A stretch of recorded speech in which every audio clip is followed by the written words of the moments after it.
And welcome back to the best thing you watch. Yeah, you're nodding your head. You looked at me worriedly there, like a. you're. Yeah, you're good. Welcome back to the best thing you watch this week. I got Chris from Movies and Munchies. He's all right. I'm all right. You're right. Okay.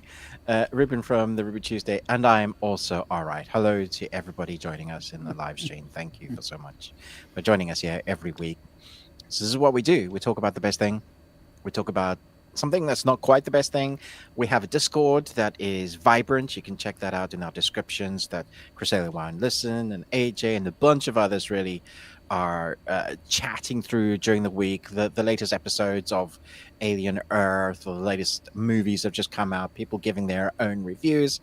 Jump in the Discord. Definitely check that out because it's a live, vibrant community going on there, and I love just kind of dropping my rants as I do occasionally, or a picture of my latest pop figures that have joined the cast of my never-ending expensive habit. But we don't need to talk about that. And then we have a Patreon, which Chris and I also do together, called The Bearded Ones. It's kind of a follow-on on from the Discord. You're all kind of feeding into one great, awesome community that we have here that we talk about our live every week. And today we're going to be recording something fun. what we're recording. If Chris watched it, so we'll see.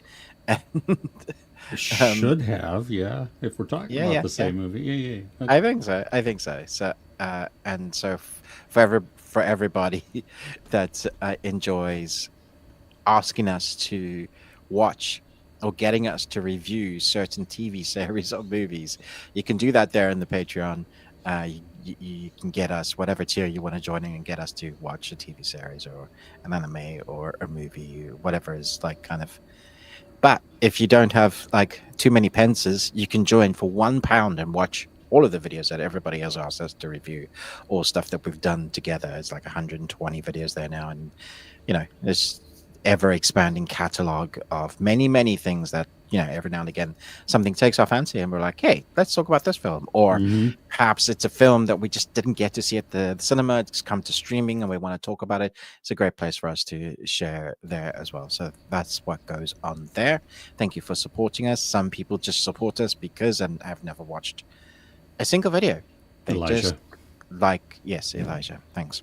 Like our bearded faces, or at least Chris's. So we will continue to put new content on there as we get more inspiration of what we want to do on that platform. And the Discord and our bearded faces here every week. So that's kind of the format. We will talk about the best thing we watched this week, and then we will get to your comments. And we will talk about the best things you guys watched this week. So have a think. Let us know in the comments. What is the best thing that you watched this week? What was great and then wasn't so great? We can chat about that as well. Entertainment news. I'm sure AJ will fill us to the brim with all the entertainment news. He's always great at that. And I am looking forward to chatting about some entertainment news as well as we get into, what's happening in the zeitgeist of movies and TVs and that kind of stuff. Yeah. Oh, cool. How much you got to chat about this week, Chris? I could chat a lot about a lot, really. Oh, cool. Oh, so you had a good week. I did. Yeah. I really and they all have a theme, which is kind of funny. Yeah. Okay. That's good. Yeah. How about you? Do you have a lot of things or just a few things? 3. I got 3 good things, 1 poo thing, and then the thing we watched together. Okay. Yeah, I have I don't really have poo this week. I mean, need to get that checked out. Yeah, well, yeah, more fiber. Yeah, I mean, yeah, how about I think I have more than you, so let me. All right. So do you want to jump in? Yeah, let me just This one hit. I haven't even done a review for this, and I'll just talk about it quickly. But The Wrong Paris on Netflix. It's a rom com with Miranda Cosgrove from iCarly, and then we also have Pearson Faudet. I've never even heard of this guy. He though, yeah, yeah. You would think like he's, I don't know, Italian or something like that, and he's not. But yeah, he sounds like Matthew McConaughey. It's crazy. Really? Yeah, and the dude has just don't look at his stomach because you're just gonna I'll wow. be sad. Wow. Am I gonna be sad? Okay. He has like an 8-pack. It is ridiculous. He's an anime character. He's Yeah, got abs on his exactly. abs. Yes, Yeah. he does. Anyway, the rom-com, super easy on Netflix. It's this young woman who, in order to get money to go to her art school in Paris, she joins a reality, or she applies for a reality TV show because just for getting on there, you get cash. Just being selected, whether or not you win or whatever. And then it's going to be in Paris, except what they don't know is that it's Paris, Texas. So when they all get I off, don't understand why that's a thing. which part, the reality TV show? Because I agree there. But Paris, Texas. It's my brain just like goes. It kind of breaks down just that sentence together. Sure. Well, and so do all the characters.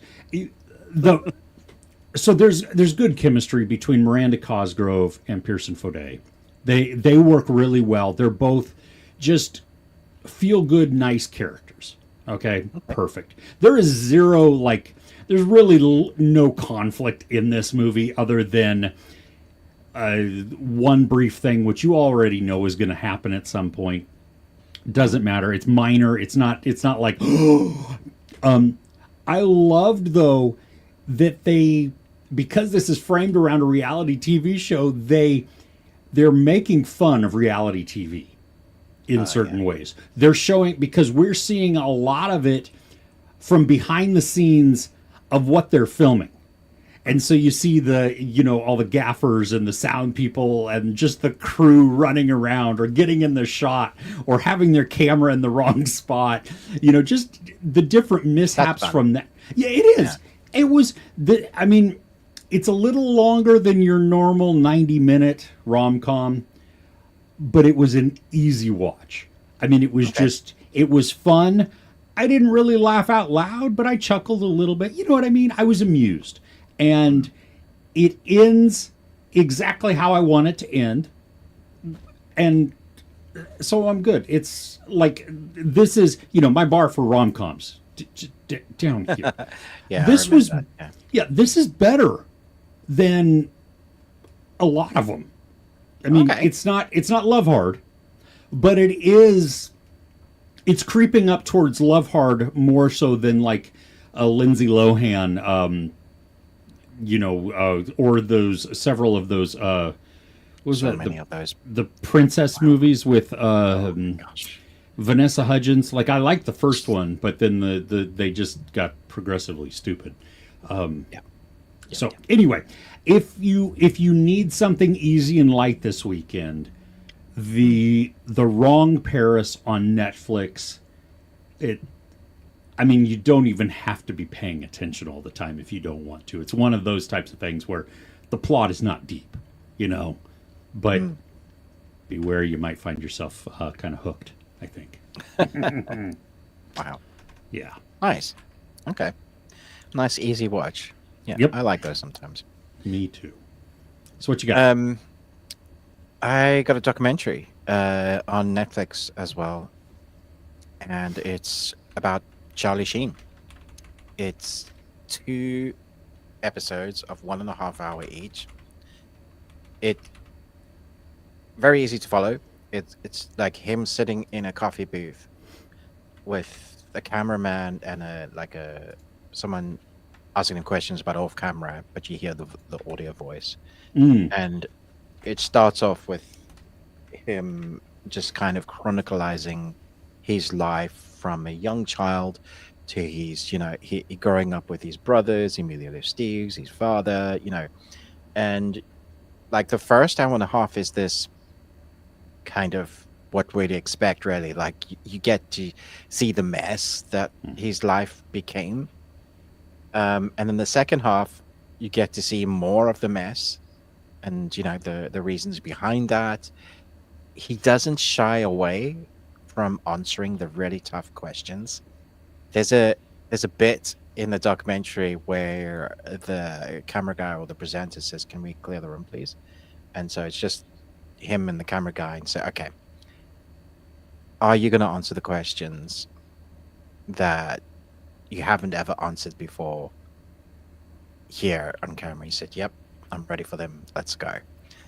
And he does, and it's like some of the stuff I had no clue. Like I knew he was a bad boy, but he kind of makes Robert Downey Jr.'s bad boy phase look like a toddler. Like Charlie Sheen, he went through it, but there's something lovely about seeing him now, 8 years sober, reflecting on all the shit that he put his family through,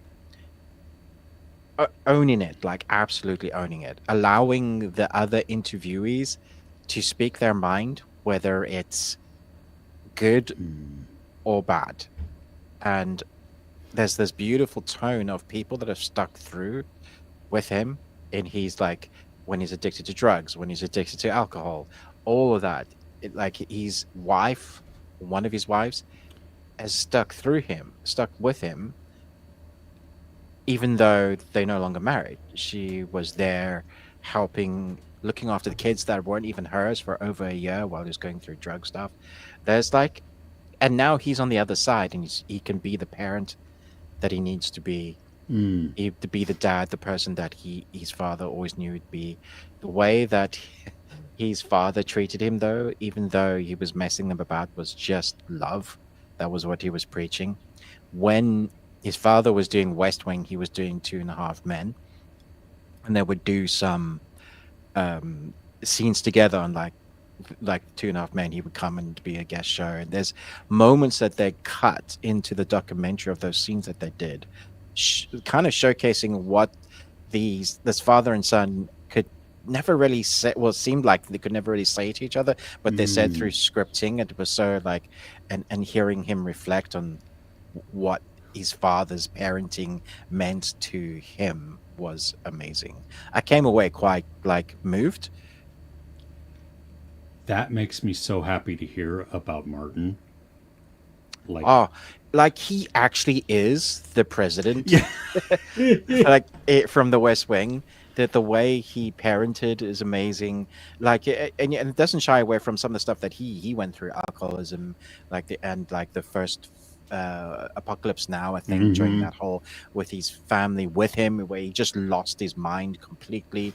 And then Charlie Sheen did a similar war movie where he lost his mind completely. Like, talk about following in the father's footsteps. And the mishap, the mistake. Like he never goes, "Yeah, this wasn't my fault." He just kind of owns it all. But it was really interesting seeing from where he is now, reflecting back on it, being honest about it, and just kind of calling some people on their shit as well. Like some people have said some stuff, and he's just gone, "No, never happened." Wasn't like, and then there's other things that he was just like, "Yeah," like stuff about his sexuality, had no clue. So it's like a real eye opening. I thought it was really well done. It's not quite as good as the Michael J. Fox documentary, because that thing was just edited masterfully. But this was really well done. I think it's a little bit long, but I understand why they've done it in two halves, because the first half kind of gives us this big, oh, this is what was his life, and the second half is leading up to where he is now, with other people in his life talking about it, like his co-star in Two and a Half Men, and how his lifestyle. He speaks very candidly about their relationship. Honestly, some good stuff, some bad stuff. Everybody that's interviewed is allowed to speak. I thought it was really interesting when Charlie Sheen would say, "I don't know what she's going to say, but this is how I see it," and then it would cut to what she was saying about it. And I was like, that's really great because that shows a level of authenticity in the documentary, because they've not just gone, this is a let's get Charlie Sheen puff piece back into the limelight so he can be doing films and things again. No, this was more like, oh, okay, here's what happened in his life. So nice. I saw something that was mentioned about how like this was I don't know if it was the first time or it was just a rare time that was like Denise Richards was like that they were together, after all these years. And so so it seems like their relationship now that they split up is so much more stronger than like they've come out the other side of the crap, and he's able now to be helpful to those that aren't out of the crap. Like his one wife is now into drugs and stuff, and was dealing with trying to not do that. And he's now able to kind of step up with the kids that he had with her and be the father that he should be. So it's interesting. It's some of it's not easy to watch, and you're thinking, oh, it's such a destructive relationship. And it's easy, like this guy that's got millions and millions. He got paid still to date the most amount for a TV episode in 2.5 Men. For the last 2 seasons that he was on there was more than 2 million an episode. So that's like further than Friends and stuff. And it, instead of the network going, oh, this guy's in trouble, we were like, no, he's our cash cow. So you see the bit of the industry, how they just squeeze a person into a place where they don't know what to do with themselves anymore. They're already spiraling, and now you've given him this ridiculous amount of money, and he's just going to continue to dig himself into a hole. Wow. Yeah. My wife wanted to watch it last night, and I just was not in a documentary mood, but I think we're definitely going to watch it this weekend. Cause it's very good. Yeah. Yeah. Okay. Nice. Well, let's see here. How do I follow that up? What do I follow that up with? Sorry. No. Let's go as I write down a time code. There is this Swedish romantic, somewhat comedy, mainly drama called Diary of a Ditched Girl. I'm not going to try and say the actual Swedish name because it's a lot of words, and there's things above letters that I don't understand what they do to the letters. So, this though it's a 7-episode season 1, and it's basically it's based on memoirs of an author who she wrote a book, novel, and put herself in this spot where she is trying to just go through the dating world and trying to find love. She's 31. She feels like she's never going to find true love, have a good relationship. Her younger sister has a long-term steady relationship, and so she's kind of jealous of that. She doesn't have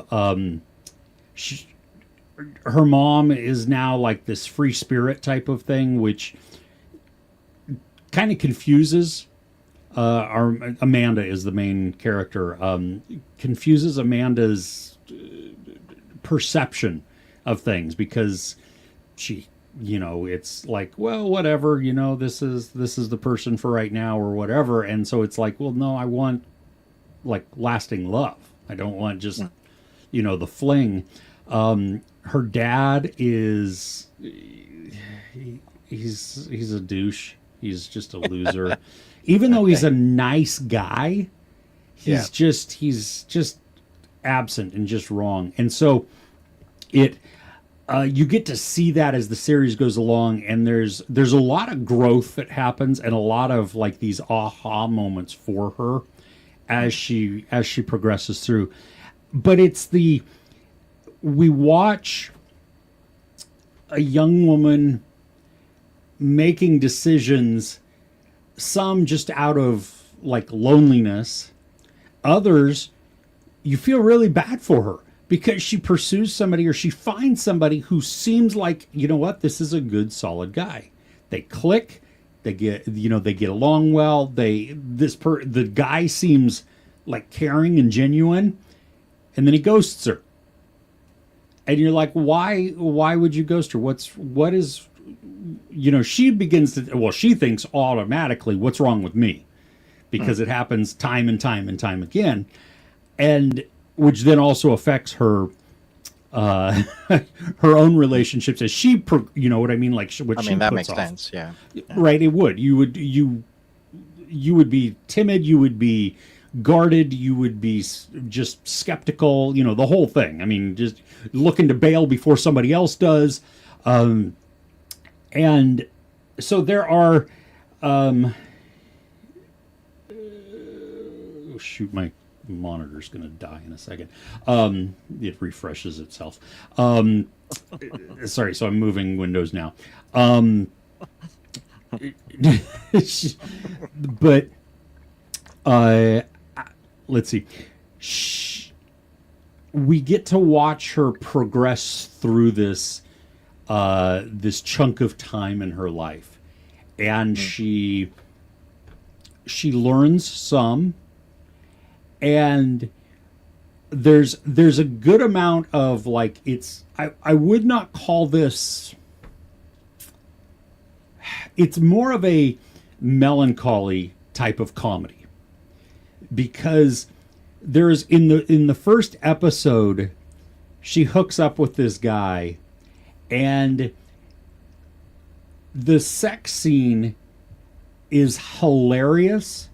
I mean, my wife and I were laughing out loud, but it's a sad type of thing because of how I mean, you can kind of see it as like, it's ridiculous. It's a little silly, but then there's an emotional level to it, and what she's allowing herself to feel, or how to be treated, or any of these things. And it's like, I don't know if I like this. I don't know if this feels good.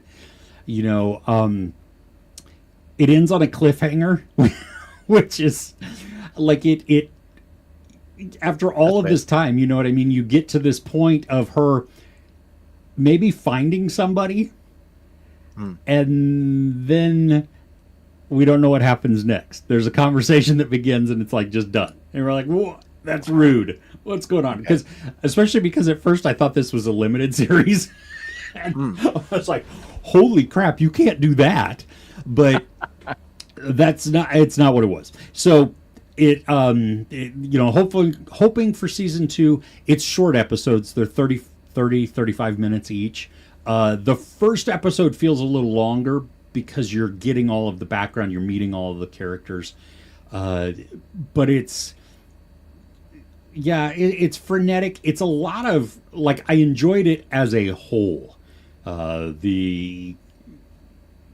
Even though it doesn't end necessarily, well, it doesn't end anyway. I don't even know how it's going to go. I went from like watching The Wrong Paris, which had the exact ending I wanted it to. It's a feel good, just predictable ending, to this one being like, holy crap, I have no idea what's going to happen. Does this poor girl, has she found true love? So, or is she... It sounds like a Swedish love heart in a series. Because she was writing all about that was her job, but yeah, a little bit, I guess. Yeah, I could see that a little bit. I mean, it's I don't know. I'm not sold. It's the main character, Amanda, played by Carla Sen. Like, I watched her in, she played a side character in the Netflix series Love and Anarchy, which I really enjoyed that series. Yeah. But then she was also most recently in the Are Murders, where she was this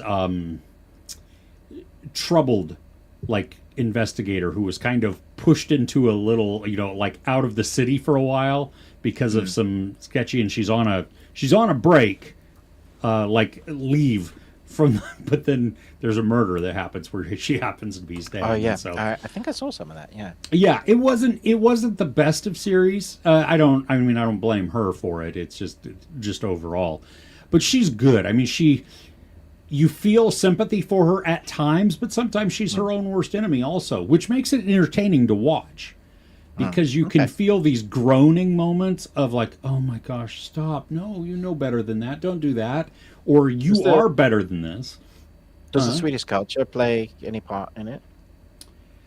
uh, n- no, I don't think. I mean, it didn't feel like I would be disconnected or that I was disconnected from what was going on because I didn't understand certain aspects of it.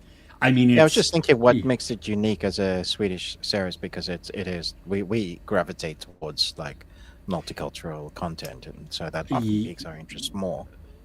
it's well, probably it's just first off because it's not English, Mm.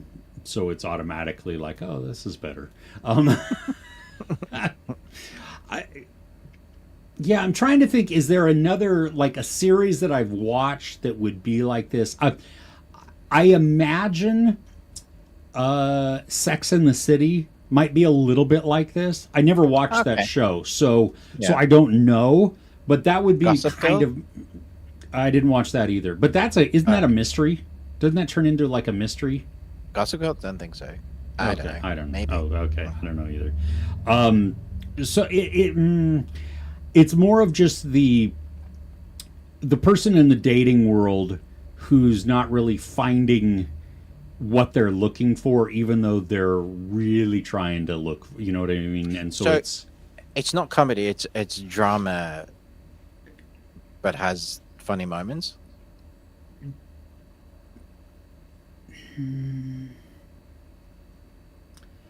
A dramedy. it's almost like a dramedy because it does Okay. have. I mean, it has dramatic moments which are like gut punch type things, and then it has funny moments also. Okay. So it balances itself there. How long are the And episodes? 30-35 minutes. It goes by Okay. quick. It's like it's a really easy binge, but it's meaty. It's not one of these that's just like It's not fluff. like sitcom. Yeah. No, no, no, no. I would not. That's where it definitely differs. It is not a sitcom. Yeah. Yeah. So Okay. yeah. Yeah. I'm going to talk about anime. Okay, talk about anime. Yeah. The Demon Slayer Infinity Castle arc is the first of 3 movies. They're finishing up the Demon Slayer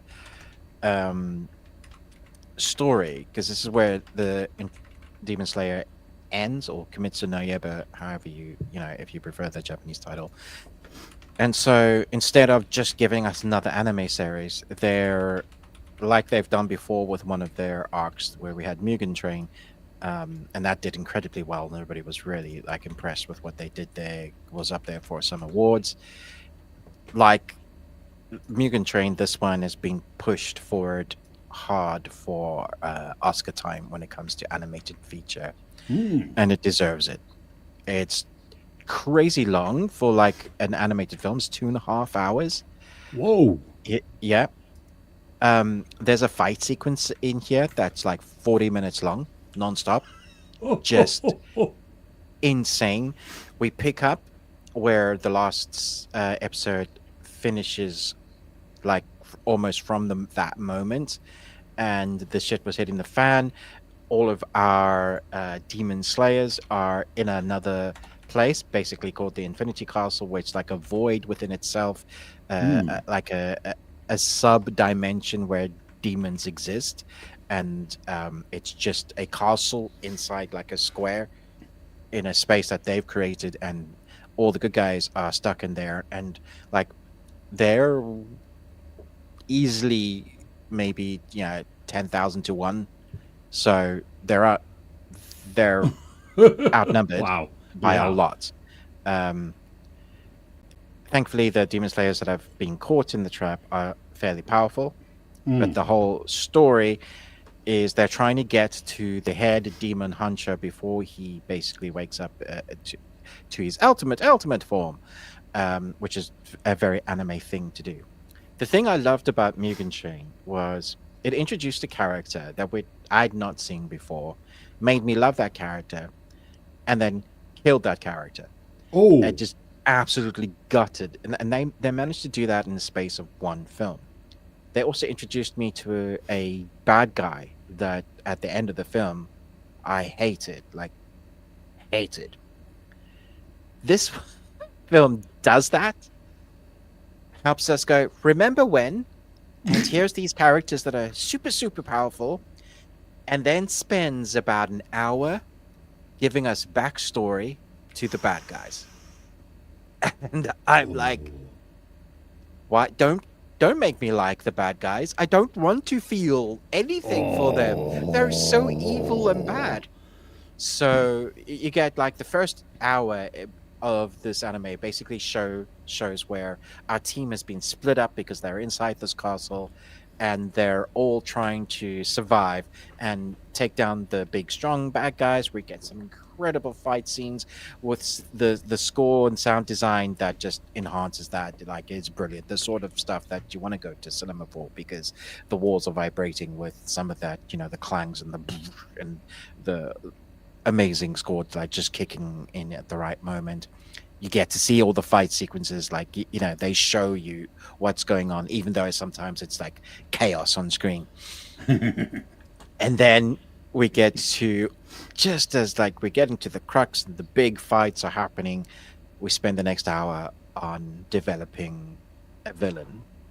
And as by the time we get to the big bad fight that's happening, I'm like, man, I hate this character. Why are you making me feel anything? It's like taking the Thanos character, but even giving it even more backstory. So very impressed with that. And then it ends in a place that is satisfying because it has a finish to part of a story, but setting up the next two movies.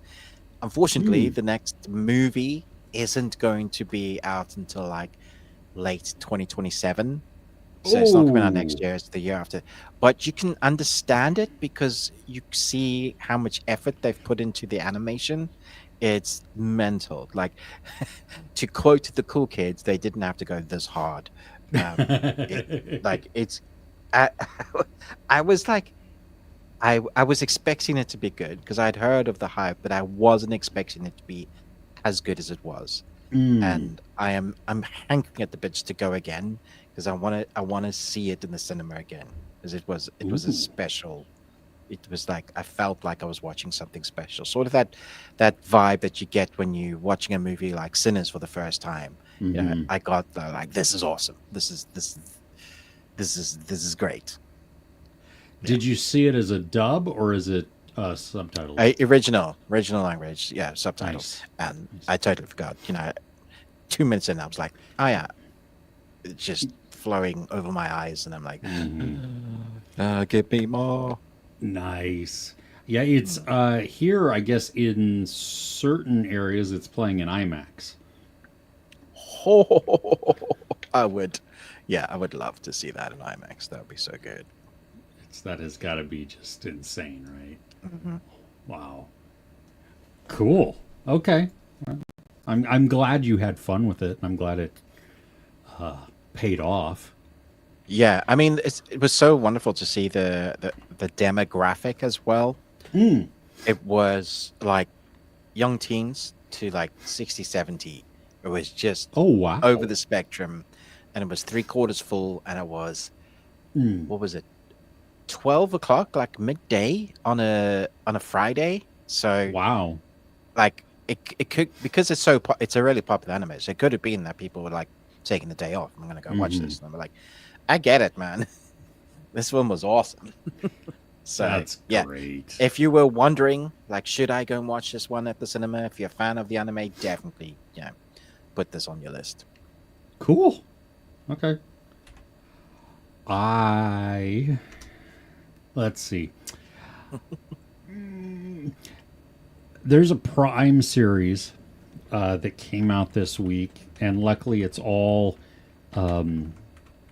It's a limited series. It's all available at once. Nice. And you got to be careful for this one because I think once you start, you're not going to want to stop.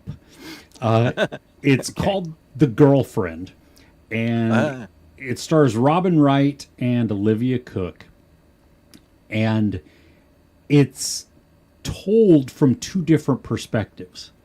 We see it from Robin Wright's character, who is the mom of an adult son. I mean, he's under 30, but she treats him and he behaves with her like he's a teenager. Actually, not even a teenager. He's very, very dependent on his mommy. And it's creepy and weird and wildly unhealthy. I mean, that the dynamic, it's not. We understand to some degree why, especially from Robin Wright's perspective. But then Olivia Cooke is the girlfriend. And Robin Wright does not like her. Can't really put her finger on it. Just something, there's sketchy something about her.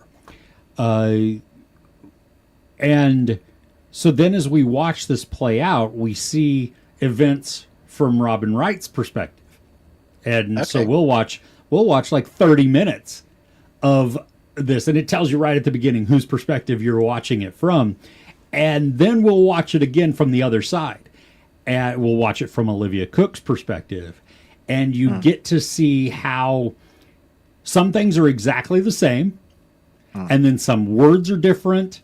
And it's not like a repetitive type of thing. It's not like, oh, we watched this one scene and now we watch the scene again, just with slightly different dialogue and stuff. We see different angles, we see different interactions, because obviously this person was not present all of this time, and so we get to see just other actions that are happening, at a different location with this particular character, whoever's perspective we're with. And then when they come together and have like a clash or have an interaction of some sort, that's when we get to see really where the differences is. And it shows how each perceives their own experience. So how they put off towards other people, and how people like talk to them or react to them or act with them. And so it becomes interesting, and you don't totally ever know until the very end. Well, I mean, you get a sense, and there are some things that you, like, as the series goes along, you get more of an insight in here. But it's still like, who do you root for at this? Because both of them are not blameless. Both of them have issues, not only with each other, but individually. Relationships are just tweaked out in this thing. It's six episodes, hour-ish, maybe a little less than that. It's a chunk, but it's engrossing. Oh my gosh. That hooks you. Yeah, because you're like, well, there's a train wreck happening here, but I'm not sure who's the cause of it yet. And both of them, though, seem to have been speeding and drinking and, playing on the train tracks and the whole thing. And you're like, what's going on? And I can't take my eyes off of it because I just want to know more. And all the time you're shaking your head and you're yelling at the TV at the characters because it's like, stop. Don't twist things. Just tell the truth. If you would just tell the truth, things would be so much easier, for both sides. It's just, so I enjoyed it because at the end, there's reasons to root for both of them, and then there's reasons to root against both of them. Oh my gosh. Okay. Yeah, and then there's the collateral damage that just happens because of these two, what's going on. And so it's like not everybody walks away unscathed. So it's this one, it's one of those you're like, oh, what the crap? I wasn't sure going in. I also wasn't, like, I had the screeners for this for, I think, like over a month. and I was just like, I don't know. Robin Wright directed 3 of the 6 episodes, which is cool. Wow.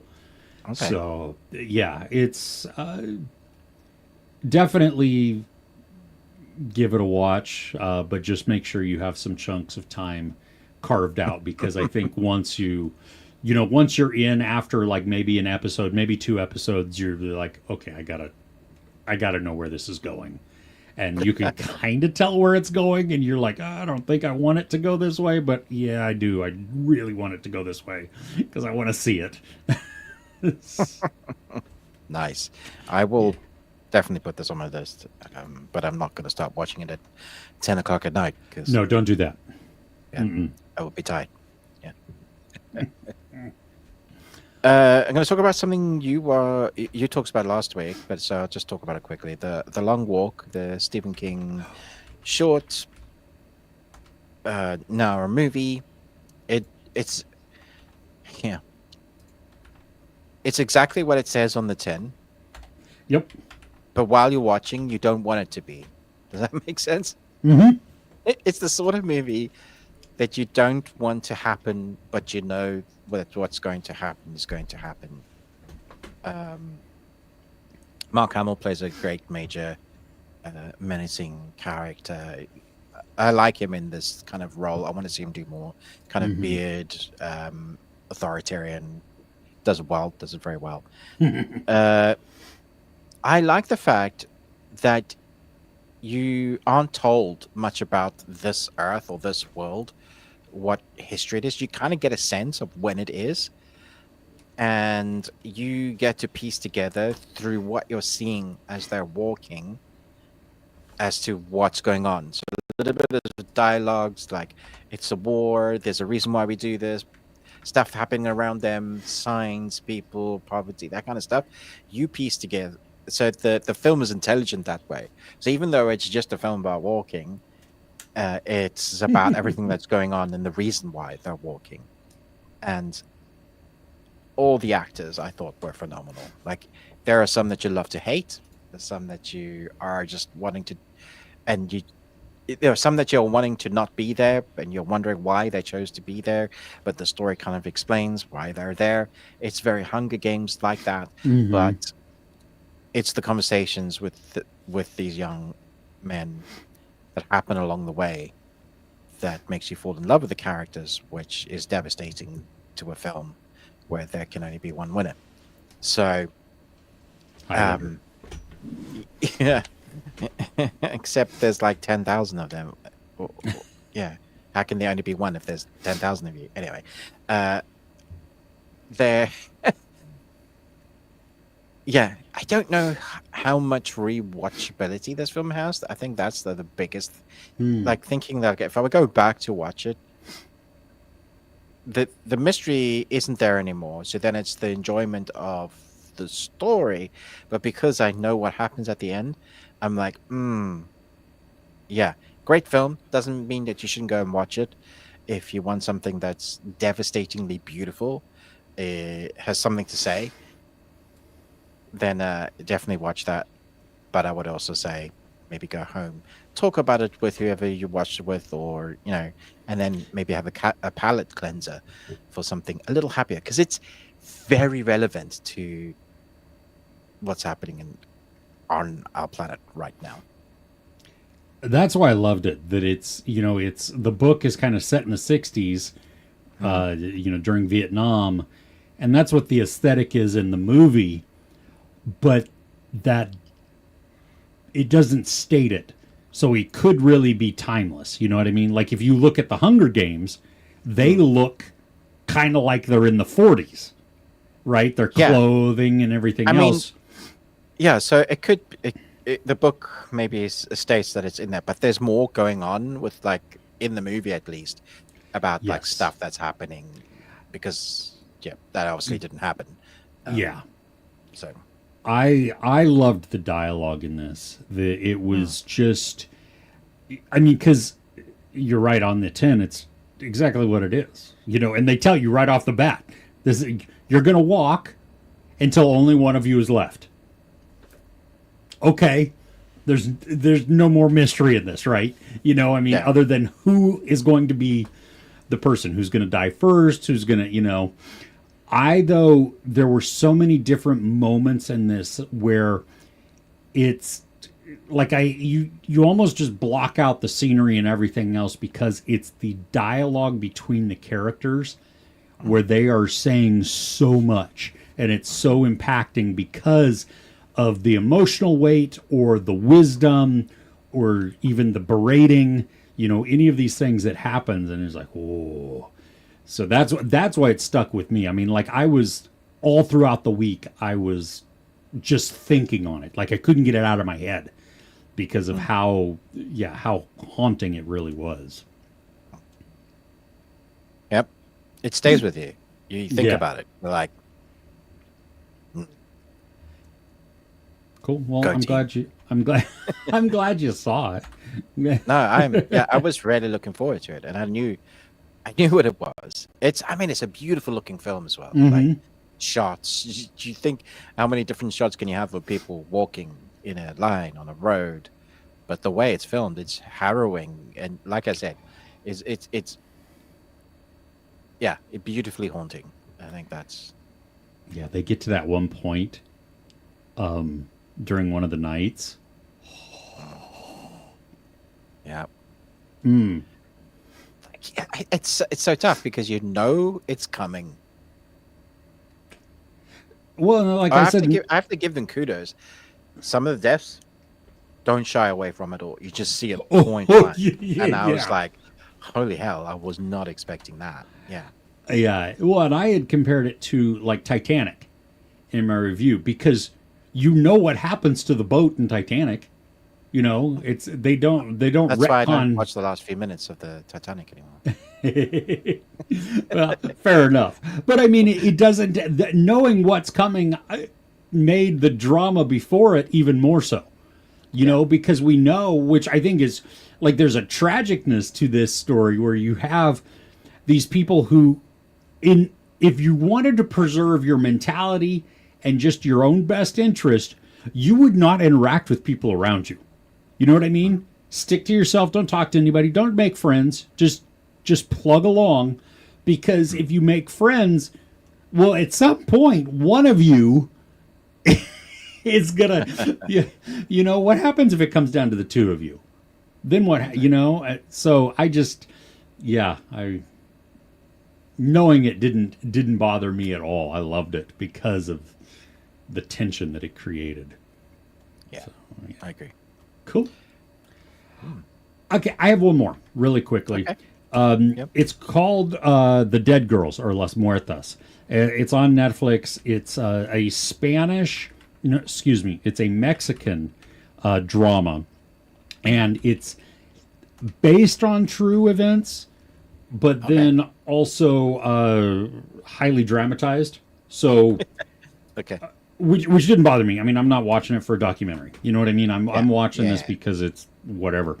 So it takes place in the when was it? The 60s?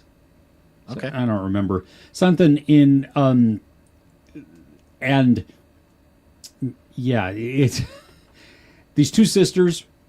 Actually, there's three sisters, but really only two of them interact the most.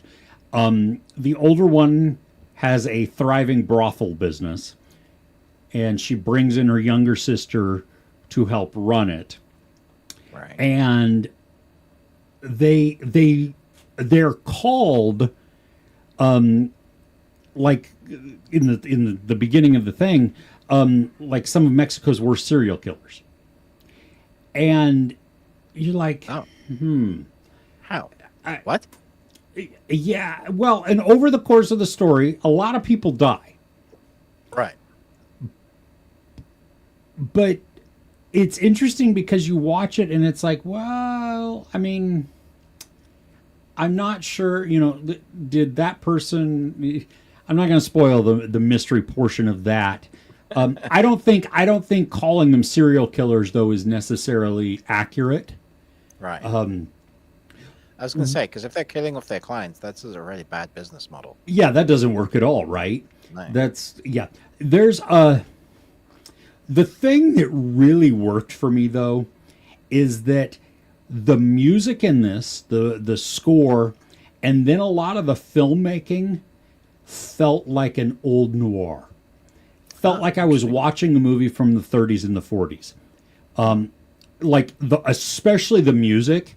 I mean, there are filming moments where it does mainly when they're in a car because you see them and it is clearly a fake background. You know what I mean? Okay. Like they're on a soundstage, clearly that way. But then when you add the music into this, it makes it feel like, oh, I'm just watching one of these old movies where, you know, the actors are driving in a car, because it's not so much about what's going by them, it's them in the car and where be like that. I think it is, because the rest of it, when there's the music, like it feels, I mean, it's a production. You know, the music is orchestral and it's big sometimes and it's carrying so much emotion like some of these older movies would be. You know, you have these stings, you have these crescendos that come up, and you know, it's accentuating everything. And it's not like a Hans soundtrack. You know what I mean? Which it's different. It's very distinct of a time period, even though it's not the same time period that it gives the feeling of. Okay. It's 6 episodes. It's a limited series, so it is, you know, one and done. They're all though like over an hour each episode, and the last one is 80 minutes, I think, something like that. So it's like movie length. I can see how a lot of people are not going to like it. Like my wife was like, no, I'm just done. Fair enough. I was like, I'm digging it because I get to, there's some of these characters where I'm like, ooh, you're very flawed. And it's telling it from a interview perspective where an unseen reporter is kind of asking questions after the fact. And so we're getting in all of these details, but we're watching it just play out. So it's not like narration the entire time or anything like that, which would be boring. It's we're actually watching all of the action take place like this person was there. So it's you know, it's different. This is one though that I would not go back to. But it's gritty at times, and what made you choose it? Cruel. It was non-English. Okay. So I was like, huh. And I reached out to Netflix, and I was just early this week because it came out like on Wednesday, I think, something like that. Oh yeah. And I was like, hey, can I review this? And Netflix was like, yeah, we'll get you set up with screeners. And then the publicity people sent me 2 episodes of the 6. And I responded back to him, and I'm like, hey, are there more episodes that you can give me? Because I can't do a review. I don't even know the whole context of the story here, you know? Oh. And they never responded to me, but then I had all 6 episodes. So I was like, okay, that worked. So it's so ridiculous when they do that. I know. What do you... That makes no sense, especially on a series that drops all at once. Series like that, yeah. So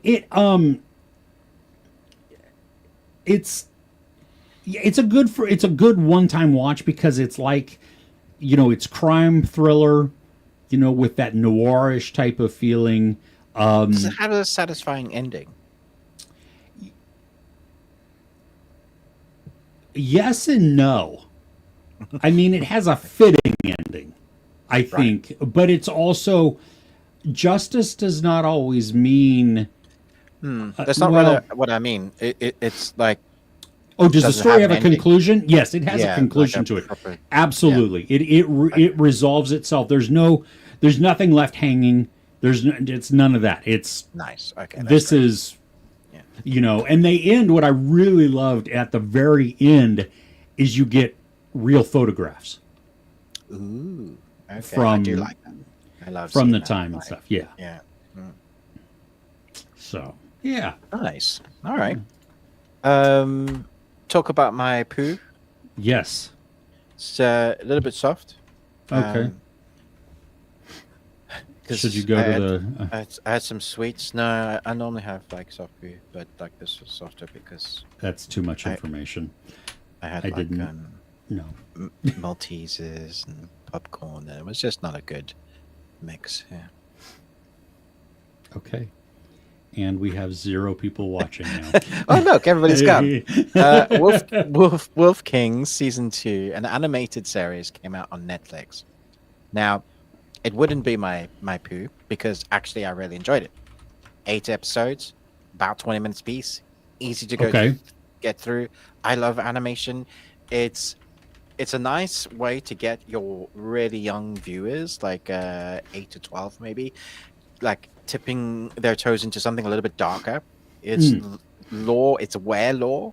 So it's based on a bunch of books about where people, a werewolf, a were lion, a were goat. This Ooh. goat. I'm was excited that you're piquing my interest now. Yeah, and there's like some mystical zombie stuff, and it gets a bit creepy. The animation itself is done well, in a way that makes it's like reminds me a little bit of Dragon King, some of the other animated series that Netflix have done, and then adds a little bit of like that Spider-Man spice to it. It feels slightly stop motion, like they've taken a few frames away, so it is quite artistic in some of it. So here's the thing. Deadline did an interview with the creators or something and said, yeah, it was always pitched as a 2-season thing. They weren't, and I don't believe this for a second. And the story concludes within 2 seasons. Okay, here's the real story. The animation studio is being disbanded by Netflix, so it no longer exists. There are a number of books that the stories didn't cover, and it ends on, and yeah, it has a conclusion, but the conclusion is the kid werewolf is kidnapped by a bunch of pirates, and he's on a ship being taken to another island away from his friends and kingdom, and he's having it leaves with him doing some sort of speech and like, I'll be back and fighting. That's where it finishes. That's not an ending. It doesn't conclude like properly at all, and so they're trying to save their asses a little bit by going, yeah, no, it has an ending. We're meant for it to be. No bollocks, did you? I feel so sad for the people that love the books, that were really getting into the animation. I feel sorry for the animators themselves that were like, this is we love drawing the way they were doing it, digitizing this love from the books to animation. It's a great little animation that I was like, oh yeah, Netflix does great with these. We'll see this for years. Never mind. Why do I even bother? Yeah. So wasn't poo until now that it's cancelled. We don't get the fruition of, that. So it's like, well, what is the point? Yeah, you've invested all this time, and then to just kill it, and like I have the trailer playing as you've been talking, and first off, it looks great. It reminds me, there's a little bit of Arcane. Oh yeah, for sure. Feeling to it. Yeah. Even K-pop Demon Hunters. Yeah. Yep. It's, and what was the one? Puss in Boots. Even. Yeah. I see that. Yeah, it's a good animation's good. I would say that the dialogue and scripting is not great, but I think when you think about what age demographic it's pitched at, it's not like hard hitting. This is just escapism, adventure about where things and trying to have some relationships form, and those that didn't have any royalty understanding what you do with that royal power, that kind of thing, but very loosely. Like I wasn't in it for like Shakespeare, Sure. Yeah. But it's beautiful to look at and entertaining to just take in, right? I was like, I want to find out what happens in the story. Never mind. Yeah. Cool. Ah, that sucks. Anyway. So. Okay. Do you want to talk about the movie we watched together? I do. I watched it last night. Did you? What did we watch? We watched Last Straw. All right. Yes, I watched it. Yeah. Okay. Just remembering. Yeah, this in the U.S. This is on Shudder, Right. and I it's think from that 20. in the UK, Prime. Okay, cool. 2023. Here's what IMDb says. A small town killing spree lands on the doorstep of a rural diner where a young waitress must fight for her life over the course of one long night. So you have this young woman who is not wholly likable the entire time. Oh no, I don't like her at all. No. I mean, she's angry like just a lot of the time, and you're She's like, also just like, why? she's a brat, right? Yeah, come on. Yeah. And then chaos erupts. Now I enjoyed. There was some good tension when these thugs come to the diner. It's think of. I mean, it's very stereotypical. It's Yeah. very set up for the movie, but I was okay with that. It's a diner on the side of the road, in a country town, and there's nothing around it for miles. You don't see anything else. You don't see any people. It's not even like a road that is busy with cars. No. Nobody's driving by. Actually, I had to look up. I remember pausing, going, when is the set? Because for a large majority of the time, they didn't have mobile phones. There was like a dial-up yeah. phone. I was like, what the heck? Yeah. Yeah.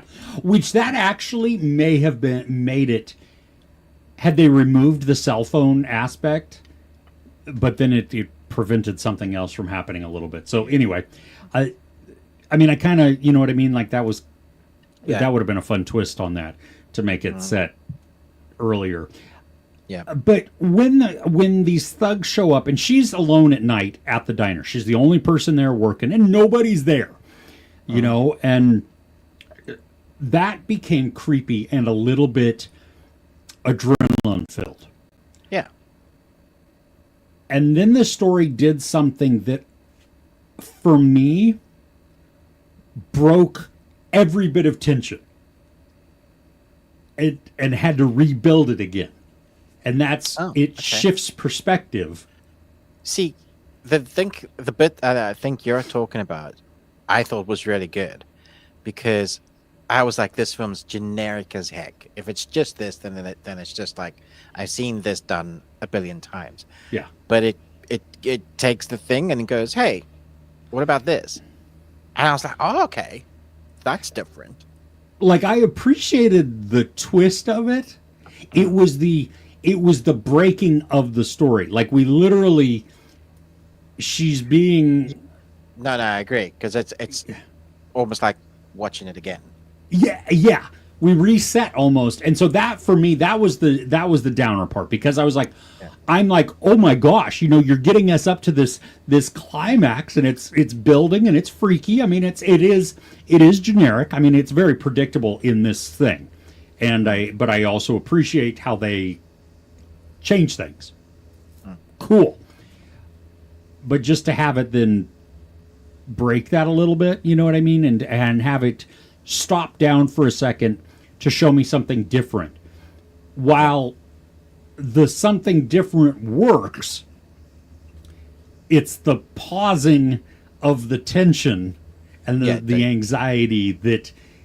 I agree. There's a different way they could have, they could have shown it together at one time alongside each other, just edited it cleverly. Yeah, sorry, let me close my door all the way, because the lawn people have started up. Okay.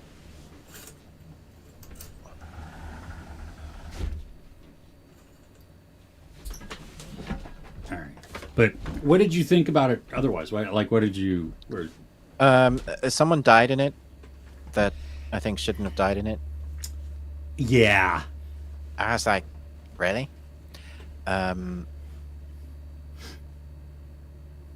Yeah, I felt like it was trying to be preachy and have a message, and then didn't really land on it. It was like, hey, because the twist in this movie is like it's unique and something clever, but then it, yeah, it's sort of a good movie. I don't think I'll ever go back to it. It's it's fine. Yeah, it was fine for a one-time watch. Like it wasn't one of these where I'm like, oh wow, I'm blown away. I did appreciate the suspense and some of that urgency that's built up. Despite it being predictable in the fact of, and even just generic in the fact of having a person in the side of the, in a deserted diner, and then crazy people I mean, come there up was and there was a couple of moments that I thought it was clever, and I was like, I appreciated that, but it wasn't enough for me to go, oh, I'll definitely be watching this again. And I'm like, okay, I've seen it now. yeah, like I liked. It's not really similar. I guess it kind of is a little. Well, no, maybe not. I don't know. You're Next. Remember that one with the dinner party, and these masked people come and they start killing this family. Oh, that just reminds me of The Strangers. Yes, but different. Okay. Yeah, Different. yeah. Yeah. Strangers is a good one. The first movie, the first Strangers. Oh, not Was- like the remake, like chapter No, one. yeah, and all those. No, and I I've didn't just even seen the trailer for chapter two. and literally show you Everything. big part. Like no, like this is the bad guy. Oh, I did see that too. Yes, because I didn't even like attempt to not watch it because Yeah. I didn't care. I was wasn't like, going what to. the frick? Really?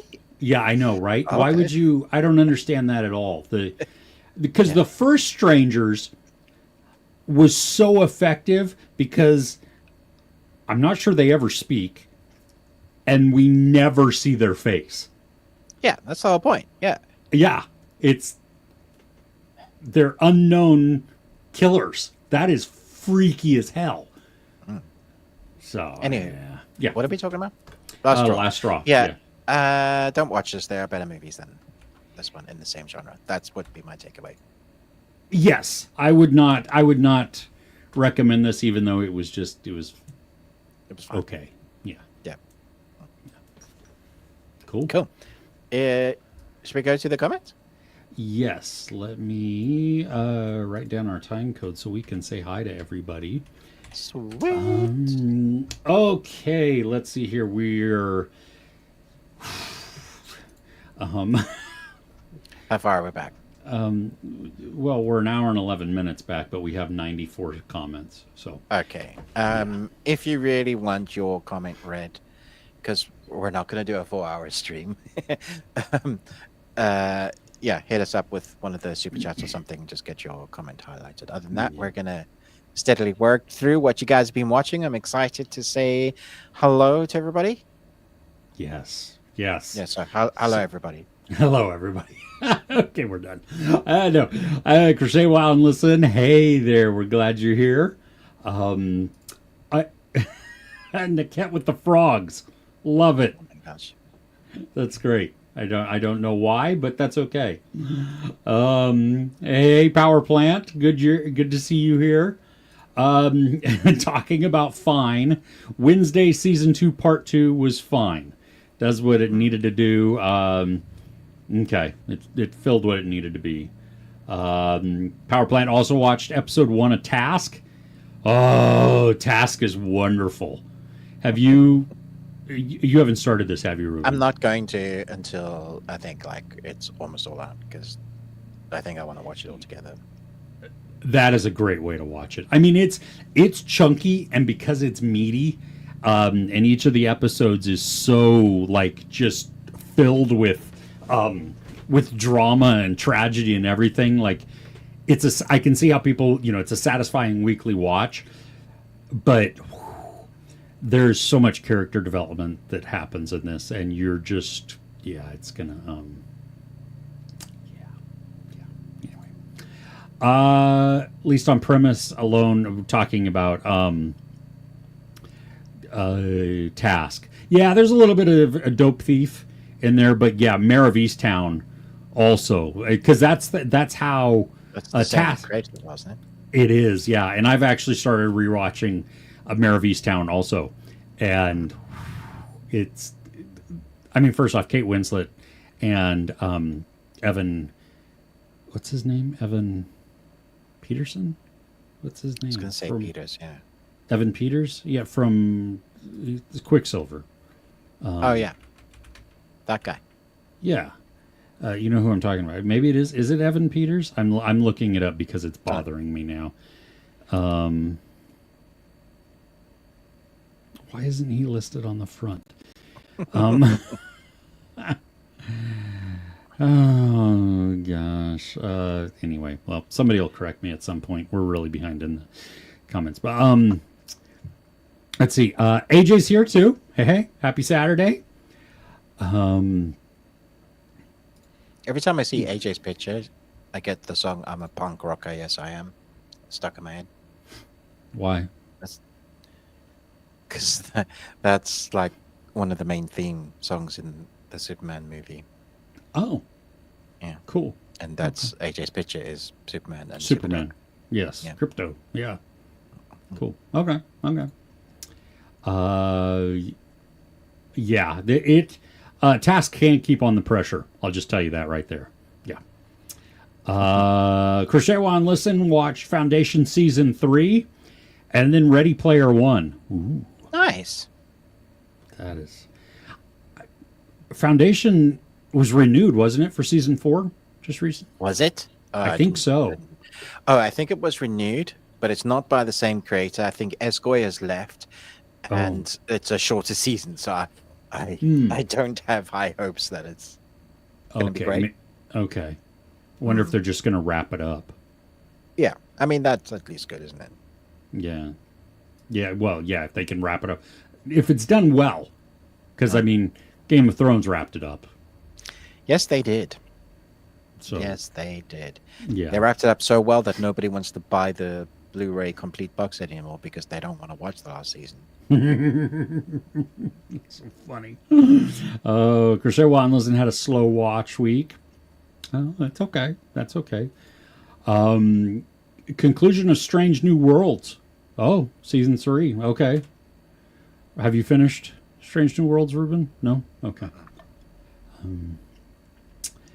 Let's see.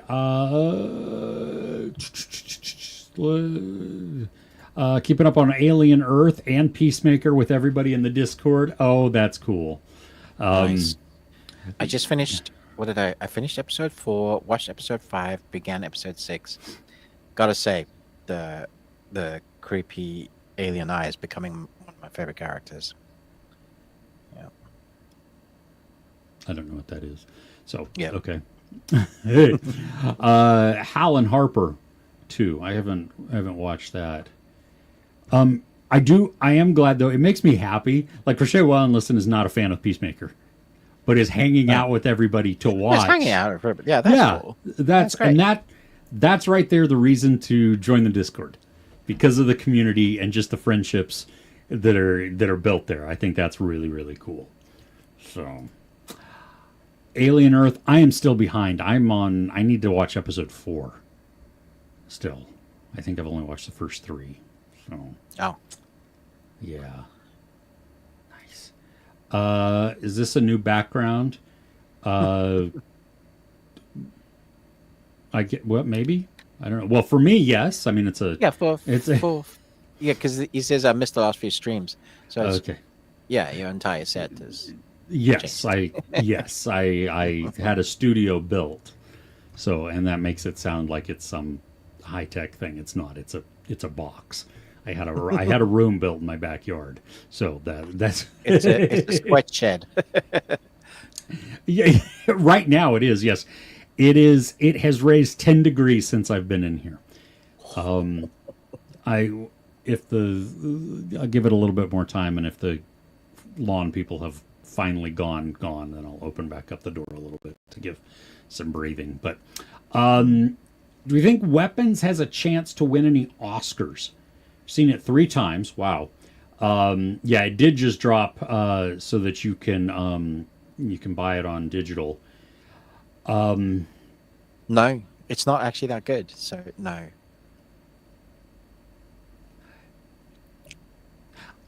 well, I was going to say no to the chance of the Oscars. It is that good. Ruben is wrong. Ruben does not have a correct opinion. But, no, I really enjoyed it, but horror doesn't generally do well at the Oscars. And who cares about the Oscars? Look at the other awards, man. There's loads for other awards that it might pick up some there.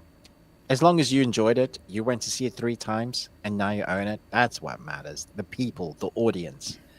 Yeah, absolutely. That's the thing that does that. Yeah, who cares? I mean, the Oscars is movie people giving themselves awards. Yeah, it's just wearing. It's the look at me, and now you look at me again, and now you give me a shining thing that I can put on my mantelpiece and maybe later use as a doorstop or sell on eBay.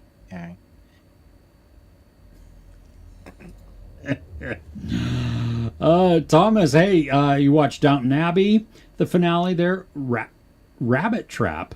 What is? I've heard of that one. I know I've heard of Rabbit Trap. Tell you what, the Downton Abbey finale, they've done like these 3 or 4 movies, and everyone has done really well.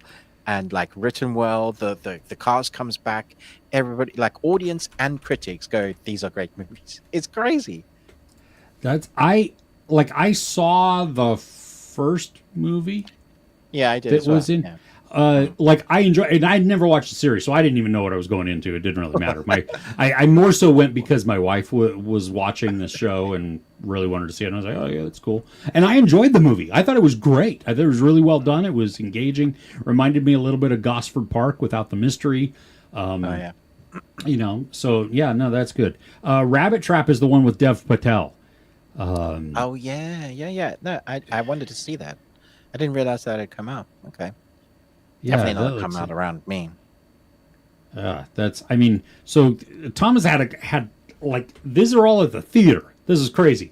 So Downton Abbey, Rabbit Trap, The Thing, which is awesome. Is it the original Thing or the prequel sequel, The Thing, which is still great also? Either way, yeah. Lurker, Twinless, Pools. I've really been wanting to watch Pools, so I'm curious at how that is. And then Splitsville. I don't know what Splitsville is. I haven't heard of Splitsville. Yeah, no. Those are all movies. Yes. A7C's drama. Watch 2 good movies. Chaser from South Korea, crime movie, but doesn't go as you might think. Awesome. And then an Argentinian film, and The Secret in Their Eyes. Interesting. Okay. Huh. Well, I'm going to add both of those to the list because that's cool. Resurrection Season 1 of Dexter, 8 out of 10. Nice. If you like the kind of silly, soapy approach it can have, then you're going to love it. Really? I mean, do you say that about the original Dexter? I'd love to know your comparison there. Yeah. I found, and people are not going to like this, I think, but it's a very formulaic show. Not Resurrection. I've not seen Resurrection. The original Dexter series. Dude, you have no idea. The story arcs in Dexter are crazy. Seasons 2 and 3 are peak cinema. I enjoyed. Is season 2 with the brother? It ends in a house. It might be season 2. Yeah. Okay. Yeah, like I enjoyed season 2. I mean, it's not like I didn't have fun with it. It was just formulaic, and I know that at some point John Lithgow comes in, and so good. His storyline is so good. Okay, he can play a great villain. So yeah. Formulaic does not mean bad. It just means I took offense to that. Okay, just saying. Good. I meant you to. So. People get offended when they are on the internet. So, yeah. Are we on the internet? I think so. Okay. You have to wind it up first. It's in this little black box. Yeah. What's Jen doing with the internet? Be very careful. If you type Google into Google, you can break the internet. Exactly. Yeah. Oh, hey, Albert. Oh, hope you're doing well too. Um, nice. Is it continuing on? Is Death Your Resurrection I continuing on? presume so. Yeah. Okay. Okay. Um, what We Hide. So Danny K. No, Dan K. I don't know who Dan K is. Is that Dan? Yeah. Dan K. Directorial debut. So it's not Dan K. Danny K's dead, I think. Low budget indie film. Two main performances by McKenna Grace and newcomer Jojo Regina. Raw and captivating. Interesting. Okay. Have you heard of this one, Ruben? Nah. Okay. I have nothing to add. Okay. Yeah. There you go. Power Plant also enjoyed your Kimetsu no Yaiba no Yaiba, Mugen. Yeah. Yeah. Mugen just literally means infinity. So yeah. Oh, so when it's Mugen Train, it's Infinity Train? Yeah. Oh. So that makes more sense. Actually, in America, it's quite funny. One of the cinemas put the wrong movie on, and the theory is that because the titles were Japanese, so it was like Mugen, which means infinity, and it's Infinity Castle, Infinity Train, so it's Mugen Train. So it's easily it must have just been like in a literally clickable spreadsheet digital thing that they yeah. So they ended up showing the wrong movie. And it takes though like hours for the download and the key from the to digitally unlock it from the studio and stuff. It takes it's not so it's not like if they didn't have it downloaded and queued up, it's not like they can redo it really, like just stop it and swap it out really quick like they could with a reel. It's whoops. Yeah. So what's he saying? If it were not for Neza 2, it would be the best looking animation of the year. Okay. I never got that Neza 2 looked good. From the trailer I was watching of Neza, I was like, this looks really young. So maybe I really should give Neza 2 a go. Okay. It's like the highest grossing film ever. It's only the highest grossing animation film ever. Or might be film ever. Yeah. Yeah, I don't know. It's made all the money. Yeah. Yes. And it could be like in the shortest period of time, maybe. Yeah. Because like Avatar had all the Blu-ray releases and the multiple theatrical re-releases, and so. Hey, David. Good morning. How's the pups? Hey, Leon. Outstanding Jamaica. We're going in Jamaica. Do you guys like the film Cool Runnings? I love Cool Runnings. I love Cool Runnings. I always want to kiss the egg. You dead, Dries? You dead, Mom? Yeah, Mom. Oh, I love it. That's such a good feel-good movie. It is. Yeah. Oh, man. Me sounding like a broken record and asking if you guys watched Grave Conversations yet. No. No, but I do know of it. I know it's really popular, interviewing people from a coffin. It's a unique aspect, like, making people suffer through pain with hot wings. I get it. It's cool.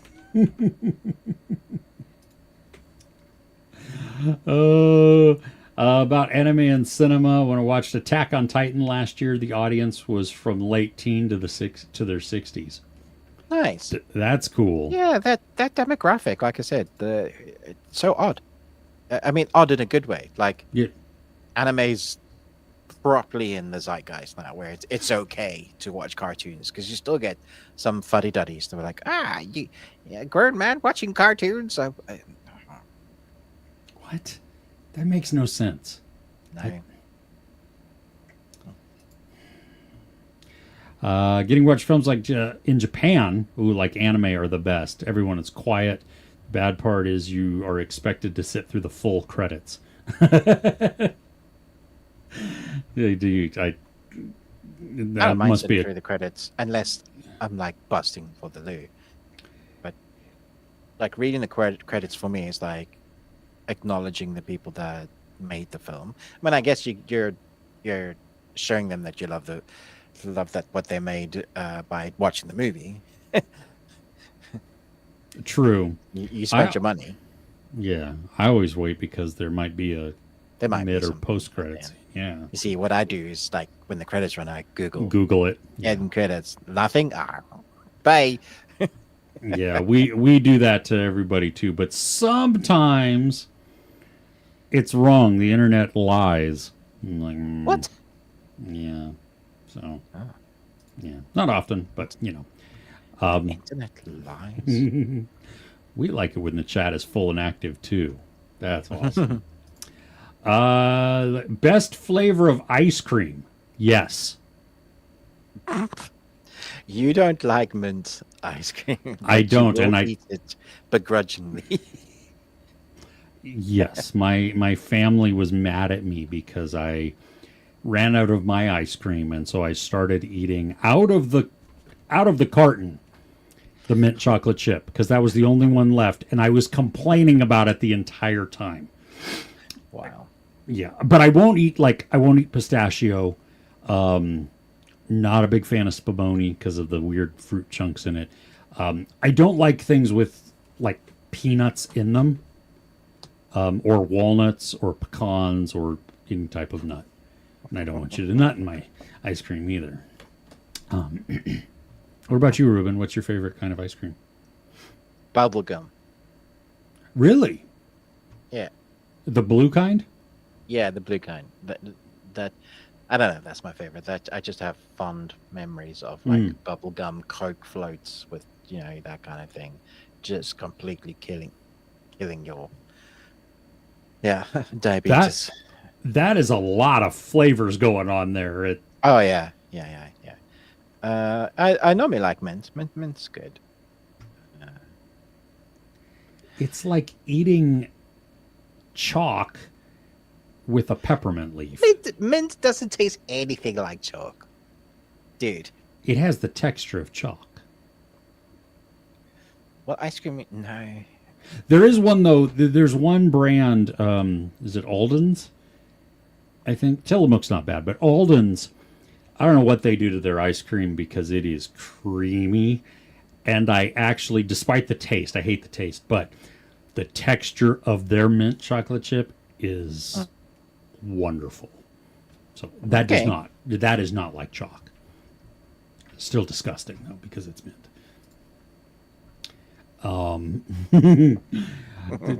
Talking football there, I think American football, not regular football.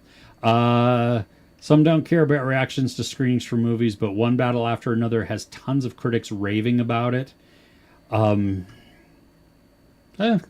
one negative yet, but again, remember it also hasn't been put out wide yet for everybody. So is this the critics at like cans? No, in the cans. I saw like some regular people who weren't at Cannes that saw it. So I never know how much people are getting like carried through the excitement of it, which is a thing, and that's fine. Often half the battle is like the atmosphere of where you're watching it. Yeah. So and hopefully it's a really good movie. A portion of it was what? I was to say I got invited to go to London to go and watch it, but No. It's too expensive. Yeah. Sure. Yeah, part of it was filmed where I'm from. Yeah, so they yes.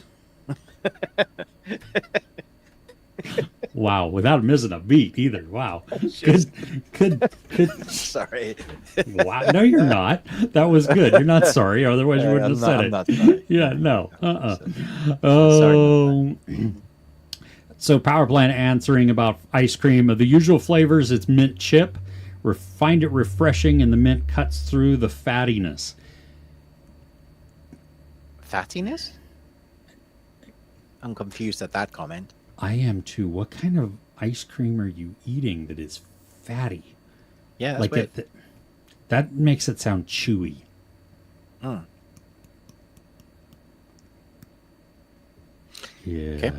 Okay. Okay. David's already going through Dexter Resurrection withdrawals. Ooh, do they have the same theme? Is it?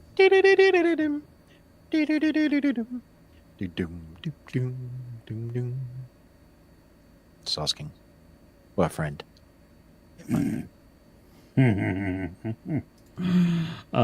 Please give a review for The Conjuring Last Rites. No, I haven't seen it. I haven't seen it. Don't plan on watching it. Not until it comes to streaming. Yeah, I'll probably watch it when it comes to stream. Maybe, you know. Of the unusual flavors, love anything with pie crust or crumble. During the spooky season, really like pumpkin. I can't even say that out loud. That's disgusting. Much as chagrin. See, I didn't even finish reading the sentence. Yeah, that. Ruben, would you eat pumpkin pie ice cream? Yeah. Give that a go. Sounds good. That's not a that. Okay. Just can't. Let's play Who Would You Rather? New home for Warner Brothers Discovery. Skydance, Netflix, Apple, or Disney? James Gunn job and the future of DC rests on our choice. Interesting. Wait, is it where we put James Gunn? Is that the question? No, I think it's just all of, like, say Warner Brothers Discovery, that the company is going to be sold. Who picks it up? Well, Warner Brothers Discovery are buying Paramount, so that's in the works at the moment. So there should be like Paramount in that conversation. Okay, so it is Warner Brothers Discovery Paramount. Yeah. Skydance. I don't see Tom Cruise ever selling Skydance. No. He would. No. This is those. Who would buy Warner Brothers? Who would take Warner Brothers? Who would you rather new home for Warner Brothers Discovery? Is there going to be a new? No, I don't think so. Just it's a theoretical. It's a. I'm sorry, I'm being too practical with this. You're thinking too hard on this one. To be honest, I don't want Warner Brothers to go to any of those. I don't want it to sully. It could go to Netflix. That's fine. Yeah, there's like Netflix has so much. I don't know that any extra content from Warner Brothers would change it up that much. So I don't know. I think Apple, because Apple has the. What has Apple done to you? Well, no, like think about you're talking with Warner Brothers. You're talking HBO. Okay, so HBO has phenomenal series, right? True. So Apple, I think, has the money to dedicate towards that. Netflix, I'm not sure does, I mean, they do, but I'm not sure they would. Yeah, I wouldn't trust Netflix with stuff that you want to get renewed either, or Amazon for that matter, or Prime, because they're both canceling things left, right, and center at the moment. Yeah, maybe Apple. Yeah, sounds like a good one. Putting too many big banners in one thing though, I don't like that idea at all. No, well, and I stifles creativity. Yeah, which is why I wouldn't choose Disney, because we know what would happen. Oh my gosh, no! It would. They're trying to buy everything, man. Jeez. Yeah, well, and it would polish it. They would. We don't want the Marvel polish on everything. I want the gritty HBO series. I mean, could you imagine watching True Detective by Disney? Oh my gosh, it would be a serial. Murder, She Wrote. It would be, and there's a lot of place for them, but like, remember that when we used to get 24 episodes in a TV season of a cop drama, it would be like that. It would be like, yeah, that was fun, but wouldn't have any longevity where people go, need to go back to True Detective because that was so damn good. Yeah. Or we would still get 6 episodes, but it would be only half of a story, 0 character development, and 25 minutes each episode. And 12 minutes of credits, yeah. Yes. Exactly. Oh, Good question, though. yeah, that Yeah. was a good question. Sorry, I took it so literal. Ruben's like, let's get to the analytics of it. Oh, let's see. What do you think of the S. Craig Zahler films? I don't even know who that is. Dude, when you say things like that, you need to like, this is what he's done. He did Bone. Well, he wrote Bone Tomahawk. Let's see what he. Oh, Are we okay, talking that's why I writing know or the name. directing? Writer of Okay, Bone so he Tomahawk. directed Dragged Across Concrete, Brawl in Cell Right. 99, Bone Tomahawk. Okay. So he does brutal movies. Out of the 3 that he's directed, I've only seen Bone Tomahawk. Haven't you seen Dragged Across Concrete? Not yet. No, it's on my list I think to you'll like watch. that. Yeah. I think I you'll will like that. too. Yeah. I just I What's the question? What do we wish think he about would him? Make his 4th film. Oh, what do you think? Yeah, they're pretty brutal. According to IMDb, it's in pre-production. His 4th film, The Bookie and the Bruiser. The Bookie and the Bruiser. Yeah. So it's on its way, Yeah. Mr. Muppet. I love it. That's great.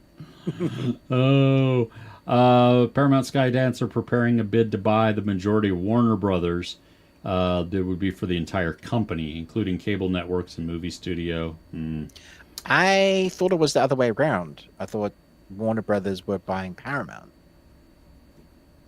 Yeah, That's what I heard, because people were saying, oh, yeah, because they were moaning about Star Trek not being as good as it has been, and so this would give it a place to be better.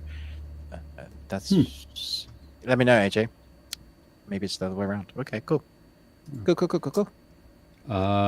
Is our favorite new director. Cool. Nice. Warner Brothers had a great year. I don't think they'll agree to be sold. Oh, so by the sounds of it, it is Warner Brothers being sold to Paramount. Interesting. Okay. Yeah. Mr. and Mrs. Smith, season 2, delayed indefinitely due to casting issues. Weird. Because I thought they were actively filming season 2. Weird. Well, what's weird also is that there was going to be new Mr. and Mrs. Smiths. I mean, I'm down to see Sophie Thatcher. I mean, they already established that there was a whole world of how they did the Mr. and Mrs. Smith, you know. So it probably would have been like another couple that they forced together and then... Okay. But that formula only works if you like some of the other characters. Yeah, I don't know. Weird then that it would be delayed indefinitely because of casting issues. If they're going that route, yeah. Well, it depends on context on that. Yeah, it depends on what the casting issues are. You know, is it because Sophie Thatcher is just in a lot of stuff and so she's, you know, busy or schedule conflict? She's going to be in. I think that's coming out next year. Is the Tomb Raider series, right? No, not Sophie Thatcher. Who's the one from Game of Thrones? That's not Sophie Turner. Thatcher. Oh, Sophie Turner. Yeah, Sophie Thatcher's the one. She was in, oh gosh, Heretic, Companion, Yellow Jackets. Yeah, those. Yeah, she's a good actress. Yeah, I don't know why. Interesting. Oh yeah, here you go. Yeah, Sophie Turner's our new Laura Croft. There you go. Yeah. Titanic, a perfect film. Don't understand the haters. I like it. It's been a really long time since I've watched it, but I don't know. I know people that have watched it 12 times at the cinema when it came out. Really? Yep. That's why that movie made so much money, because people went back and watched it again and again and again. Well, speaks to the movie, though. You know. It does. Yeah. Really dislike the term Oscar bait. Yes. Well, and it's just a buzzword, right?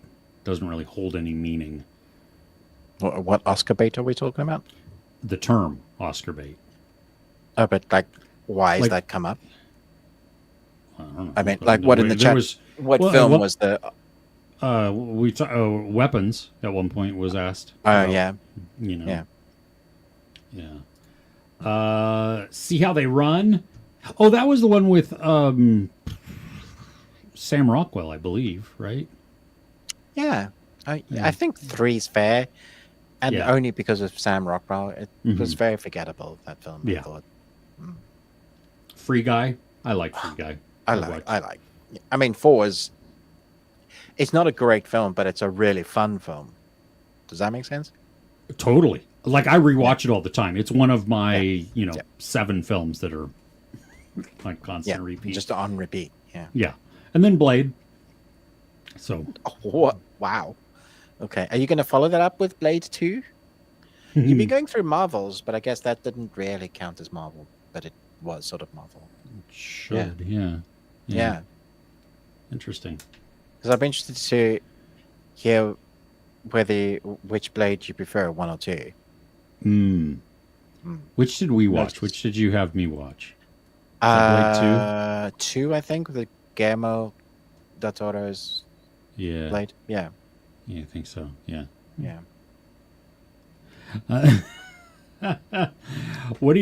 What would you guys consider your favorite, most rewatchable films?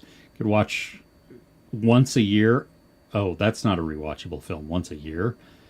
Boogie talking Nights, Chris, Jaws, yeah. Once Upon a Time in Hollywood. Yeah. 2 is like once a week for some film. Yeah, like we'll go The Martian. That's the easiest one because I watch that 6 to 7 times a year. And then The Greatest Showman, Ford v Ferrari, Wow. Free Guy, even yeah, there's a couple more I'm trying to remember. Better Man. Now I've watched several times. Wicked, Anna and the Apocalypse. I can't with Better Man. That's so dark. I mean, I loved it. It's amazing, but I can't. I find it really dark. Oh yeah, I mean I listen to the soundtrack too. I'm so excited to see what my Spotify rap this year is going to be because it is all over the place. I need to watch films that's going to put me in a better space in my head. Sure, I get that. Yeah. I get that. Yeah. But Better Man is so good. My goodness. Way back, that's becoming a first repeat. That's yes. I definitely watch. We watch that specifically once a year, like right around Labor Day. But Okay. Nice. or well, no, not Labor Day because that was just recently. No, like in summer. In summer, we watch it because it's a summer movie, but it's also a yes. We're going to watch this anytime movie. Game night. We watched that whenever. Just rewatched that last week. Oh my gosh, it just puts me in such a good mood. Trying to think, what's the film that I watch? I mean, I don't know how often we watch it, but Lord of the Rings would be, that trilogy. That's maybe every 2 years, the extended edition. The only edition. Yeah. The only edition. Yeah.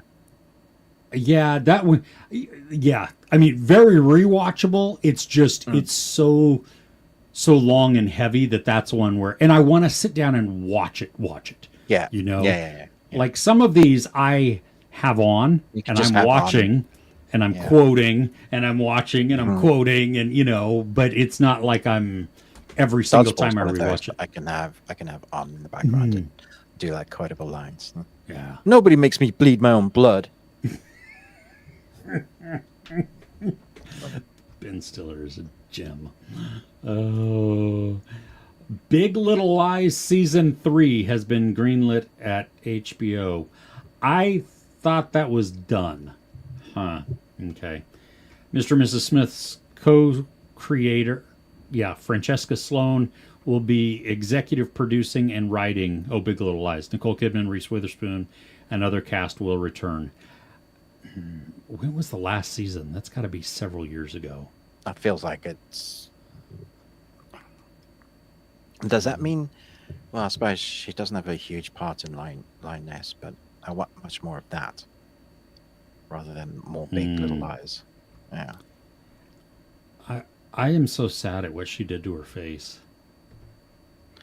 Yeah, I've seen so many actresses now that the plastic surgery is really starting to show.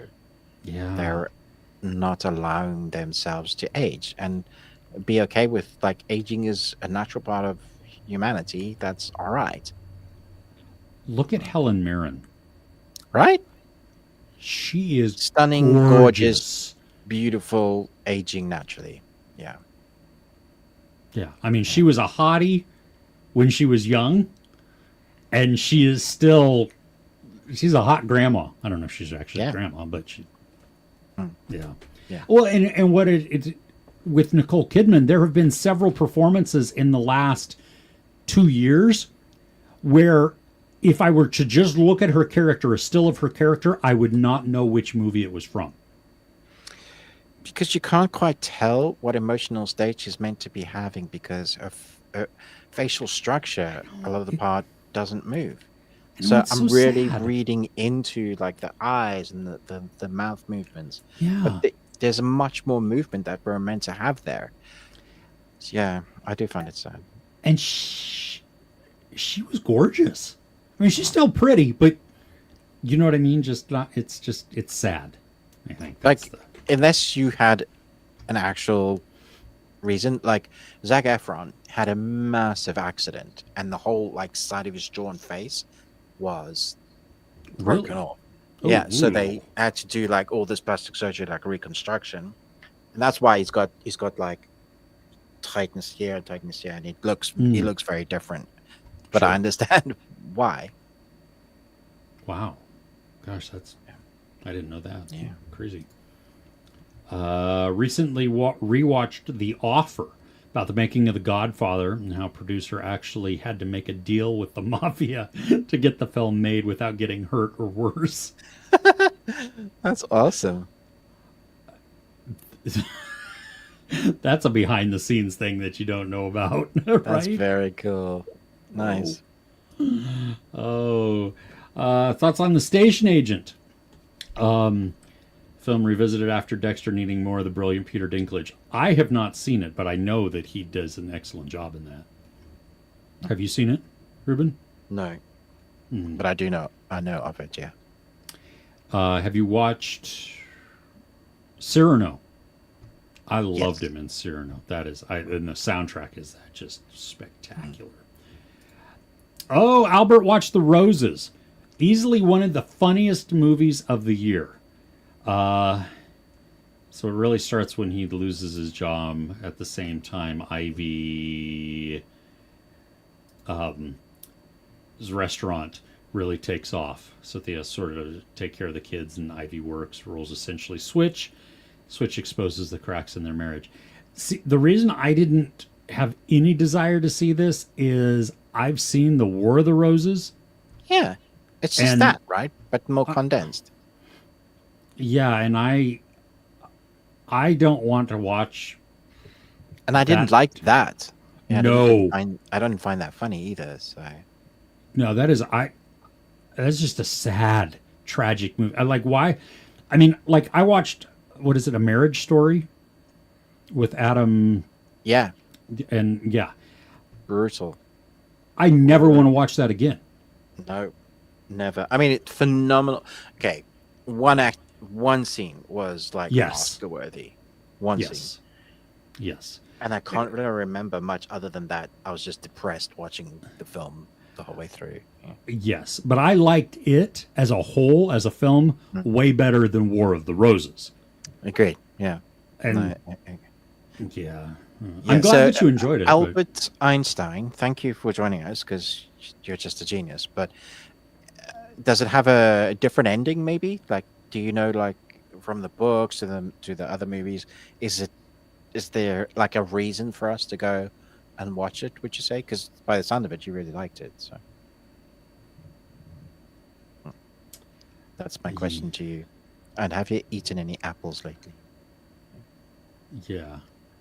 Um, yeah, WB should wait at least 3 to 4 years to see how DC performs DCU might start pulling in numbers like, yeah, absolutely. Very true. Yeah, you got fresh blood in there. I mean, So- 600 million Superman did it. It's done well. Movie is essentially Roses, essentially about the difficulties of marriage, and presents a narrative where relationships are there are no good guys or bad guys. Well, I don't know about that, but I mean that's how the movie portrays it.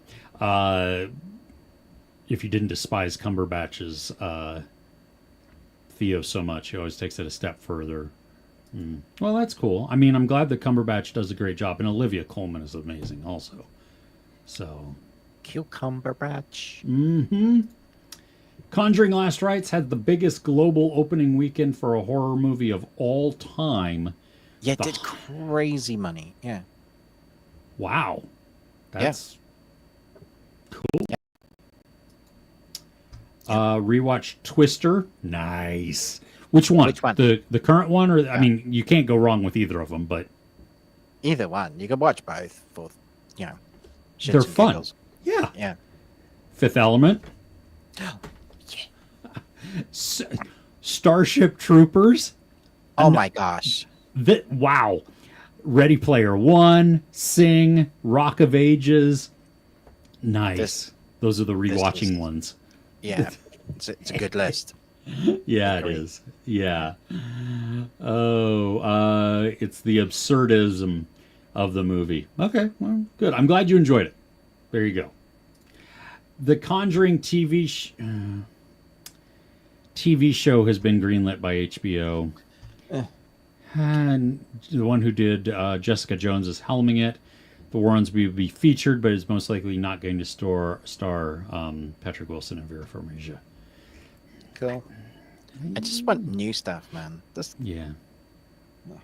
Didn't we have a strike a while ago? No, apparently not. Oh, cookies and cream ice cream. That's Does. Yeah. Yeah. Cookies and cream is good. Yeah, they do make I've seen it sometimes, a chocolate cookies and cream. Even better. All right. Yeah. Hey, Kazid, how are you? There's a flavor. Hey, Sid. There's a flavor called fish food. Yes. Yeah. Ben and Jerry's. Yeah. I don't know why it's called fish food. Because it's the band Fish. It doesn't PHI. Oh, really? Yeah. Yeah. I never got that. Okay. Yeah. We were Yeah. like, why would you mix fish guts and like? Yeah. No. Fish food. Yeah, that's yep. Off the band. It was named 'Cause after them, really. Yeah. Oh yeah. Oh, they do that. A lot of the flavors are based on tributes. So like they have a Cherries Garcia, which is after Jerry Garcia. They have Right. I don't even know the ones off the top of my head, but yeah, those two specifically. I never knew that. Okay. Well, Yeah, I learn something every day. fish food is amazing because it has marshmallow through it, which I don't like marshmallow, but it has the chocolate fish in it and the got whole thing. Yeah. Caramel bits in it. Oh. Leon gave the roses 3.5, and that was too kind. David Sandberg is directing a new Amityville horror for Amazon. Peter, seriously, We got. what? Do you know how many Amityvilles have we had? There's so many. That's the same story being rehashed over and over and over. Ugh. Okay. Yeah. Kung Fu Hustle. Is Love that the one Kung Fu Hustle. That's not the one you and I watched, right? That got drunk along too. No. Okay. That's not no. Kung Fu Hustle is hilarious. It's funny. Is Kung Fu Hustle the one where the dude fights the cow? And he's got the tongue with tonguey that goes. Is it that one? Remind me, Casey. I know I love it because there's like some genuinely great wire work and fights in it, but it's funny as heck as well. I have not seen this. I'm going to have to watch this. Okay. Really? Yeah. I find I'm that sorry. really surprising. I know. Because it's like a dark comedy with kung fu and Yeah, slaps. I mean, the whole like the trailer's playing, and I'm like, it's so yes, funny. It's like a really good martial arts film, but mixed in with like Naked Gun humor. yeah, yeah. That's Yeah, what it. That's what the trailer looks like. That's. we might I, have to watch this for a movie together. I think so. Watch. Yeah, Yeah. I think that's it. Let me. I'm gonna make that a note just because I won't remember after we're done. Um, okay, cool. Yeah. All right. Good stuff. Michael Caine is ending his retirement. I know. I saw that. Going into The Last Witch Hunter 2. Of all the films to come out of retirement for, I loved reading the comments. Everyone's like, needs paycheck. Yeah. Well, yeah. Sure. And maybe like health insurance too, which, you know what? Fine. I'm okay. That's why, going back to Murder, She Wrote, Angela Lansbury hired all her old aging actor friends to come on and make guest appearances so that they could maintain health insurance. Oh, that's awesome. Yeah. Did you ever watch The Last Witch Hunter with Vin Diesel? I started it because I think it just came to Netflix like recently, and I'd never seen it. And I got a few minutes in. Ah, you should have given it more time. No. No. But it's for family. Yeah. Yeah. It was. Oh my gosh. Anybody still watching Terminal List Dark Wolf? Really, really standard Amazon Prime action stuff, dad fodder. I really want to watch it. I had the screeners for like over a month. Me too. Just time, I guess. I have a mini fridge in my studio now. Nice. I like Taylor Kitsch like you do. I just wasn't. I didn't find it. Which, again, Did you watch it? Not all of it. No, Okay. I was wanting myself to really enjoy it, and I wasn't a huge fan of Terminal List. I wasn't So, either. It was kind of like the first was season of Reacher. Yeah. No, shut up. How dare you? Take that back. You're wrong. But so that made me immediately go, like, do I really want to watch? I was more interested because Taylor Kitsch is like the main character now. Yeah. But yeah. Yeah. Dad Fodder is a great way to talk about it though. Yeah. I like it. It's his origin story before we get to Terminal List. Okay. It's a prequel. I didn't know that. Yeah, and it's not like him at the beginning. It's him right before how he gets involved with like the CIA and stuff. I see. Okay. So it's not like it was bad. It just It was fine. yeah. Yeah. Final episode of Lord of Mysteries Danghua, Chinese animation, concluded at 13 weeks. So What? I can't remember an anime to- episode hitting this hard. Really? I've watched, I think, everything up until the last episode. So, okay. Cool. Good to know. Okay, cool. Kung Fu Hustle was Vivek's jam as a kid. Dwayne Johnson will star as Chicken Man in Lizard Music, directed by Benny Safdie. All of those are words. Wow. Follows a boy who finds a secret broadcast of lizards playing music that opens a door to the Chicken Man. It's got to be animation, right? I'm for this. I don't. And you don't know what it is, but you want it. Well, and Benny Safdie stresses me out.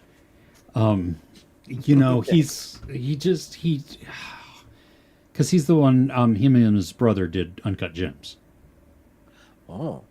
and What? then he's the one who did Now The I'm Curse. Even more confused. Okay. Yeah, I'm down for this, but yeah. Weird. Amityville, The Conjuring, and Annabelle movies are movies that are watched strictly at the theater, never at home. Need that separation. Not trying to get up and look under my bed. That makes sense. Yes.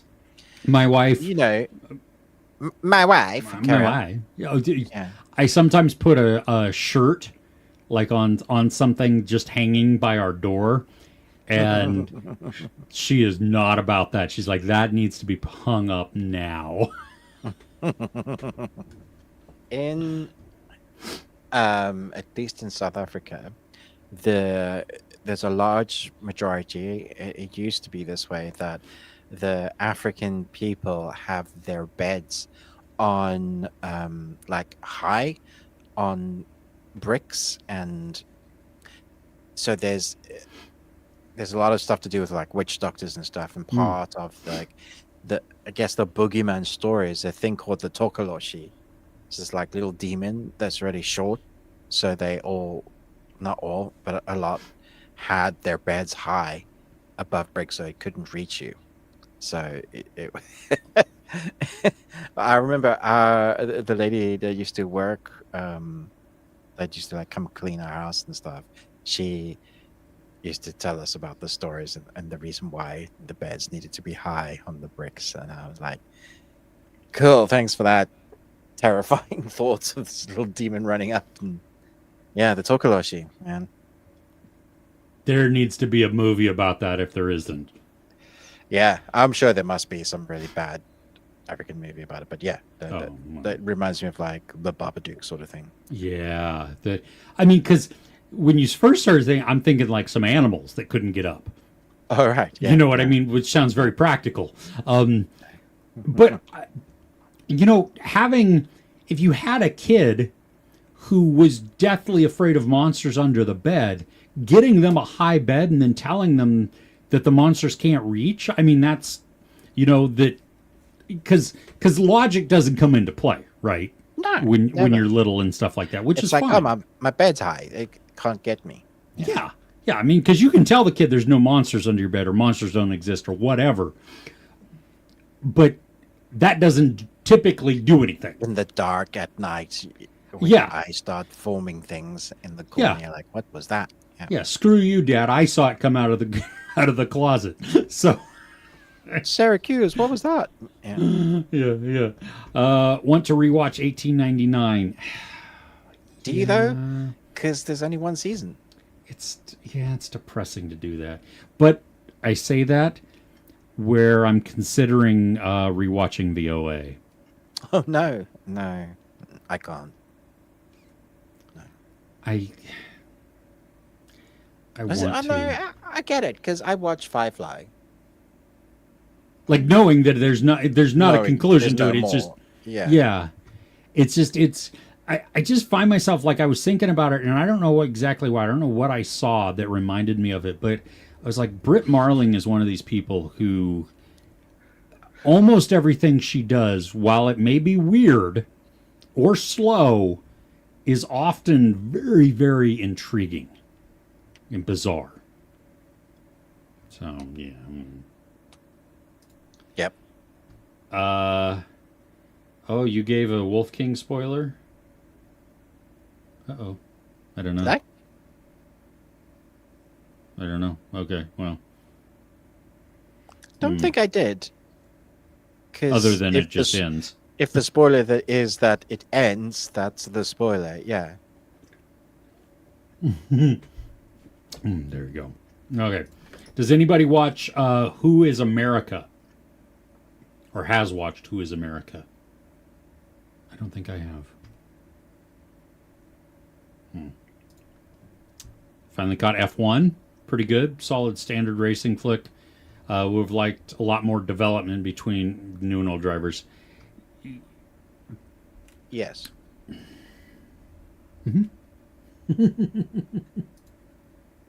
Stranger Chapter 1 was in my watch list for a while. Removed it today because the girl from Riverdale pissed me off. Okay. Which girl from Vivek's like, Riverdale? nope. I get that. You know, which girl? Vivek, who?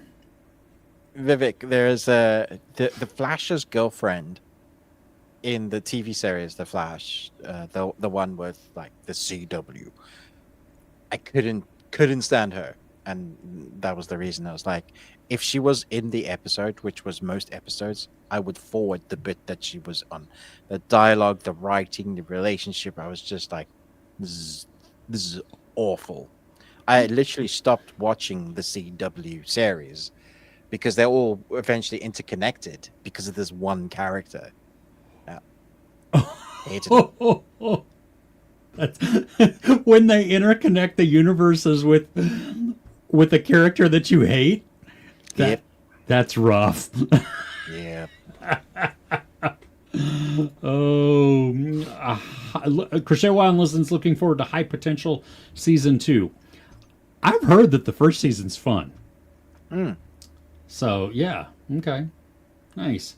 Gen V Season 2 coming out this... Oh, crap. It comes out this week. Yeah, I have the screeners for that. I need to get on that. Best get watching. Black Rabbit. Yes. American Sweatshop. Ooh, that sounds fun. Yeah, I don't know if that's a documentary because that Gotta just be a sounds documentary, wow. right? Yeah. Swiped. That one looked like it might be okay. Let's see. Looking for Him. Yes. The Lost Bus. I've never even heard of that one. And then A Big Bold Beautiful Journey. I want to see it because I like the actors. I don't like the title of that because what it infers in the United States and how some of those words were used. I saw the trailer for Keeper accidentally because I didn't. I'm not saying anything. Yeah, because I didn't know what I was watching. Oh, and yeah. I immediately put the message on Discord. Don't watch the trailer for Keeper. What movie was it playing before? That was the Stephen King. Oh, The Long Walk? Yeah, The Long Walk. Okay. Yeah. I saw that as a screening, so I didn't get a trailer. Yeah. But okay, that's good to know. So the trailer's out now, and it shows way too much. The only thing I've seen is the poster that's kind of that greenish blue color and like the silhouette of somebody on it. That's all I've seen. I'm so disappointed because it just said stuff, and I was like, no, don't tell me that. I don't want to know that. Oh, man, I'm sorry. That sucks. All right. This week's watch list for Leon is Task, Blood of My Blood, Foundation finale, Downton Abbey, Tempest, Hal and Harper, Thursday Murder Club, and The Roses. Then Terminal List, UFC should be fun, WNBA and NFL. That is a lot. That is, and it's all over the place too. I applaud you for that. That is just a mix. I love it. Yeah, nice. That's how it should be. Confuse your streaming platforms on what it is that you like, so that you get. That's how you get more stuff recommended to you, though. You know, like the wrap up of the end of the year. Yeah. How do you think I found Celtic Pirate Pop on Spotify? Because I was streaming German pirate shanties, and and I glued my balls to my butthole, which I still need to send you that song because it's anybody that comes into that queue. It's brilliant. Yeah, right. Oh my gosh. Yeah, but no, good for you, Leon. Watch all kinds of stuff. It's so good. Season 1 of High Potential was good. Nice. Let's see. In the theater this week, Splitsville, Twin List, Downton Abbey. Oh, yes, we already saw that. Cool. And so High Potential Season 2 comes out the 16th. Wow. That's close. Yeah. Yeah, F1 was all about the experience and not the writing. Definitely. Oh gosh, yeah. The theater experience was phenomenal. I mean, Mm. just the big, but eh. Like, I would much rather watch Gran Turismo again. That's just how I feel. Yes, I have watched that several times since it's come out because it's just, I mean, yeah, the characters. It's what I like about Top Gun Maverick. It's feel good as well. Like Yes. Top Gun Maverick does this amazing footage, aerial dancing with the planes, but you really love the characters. There's real heart to it. Love F1. Didn't feel the heart like Top Gun Maverick does. Which is surprising because of the director. Yeah, exactly. Yeah, But I think it comes down to the writing as well. That's where absolutely. Yeah. differ there. Alien Eye Octopus is both the creepiest and coolest creation. And creepy sheep. Oh, funny. Acellus is a treasure. It watches and okay, that must be the thing. Yeah, really like Hangover. What, like when you The drink a lot? the movie, which way? John Carpenter's the thing. Okay, so the first one, outstanding. Okay, I quite like the Hangover movie. I laugh a lot in that film. There's a trio of buddies that feel like they're real friends. There's a dryness to the comedy. Moments when they're meeting people like, is it Tyson?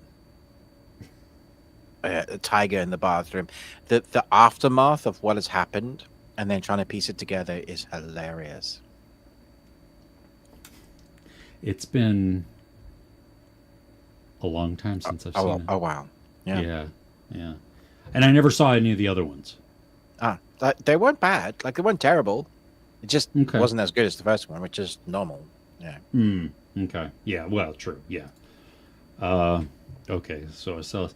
The new fly specimen from Alien Earth was nasty and amazingly gross. Sweet. Haven't seen that, but yeah, cool. Yeah. The expansive scares in Alien Earth is on point. Nice. Just want it to go for 25 episodes. Yeah. When they're entering the city, that the Kanye song in the background, and he's talking about retard. Oh, we're talking about Hangover again. Okay. Oh, right. Yes. Yeah. Funny.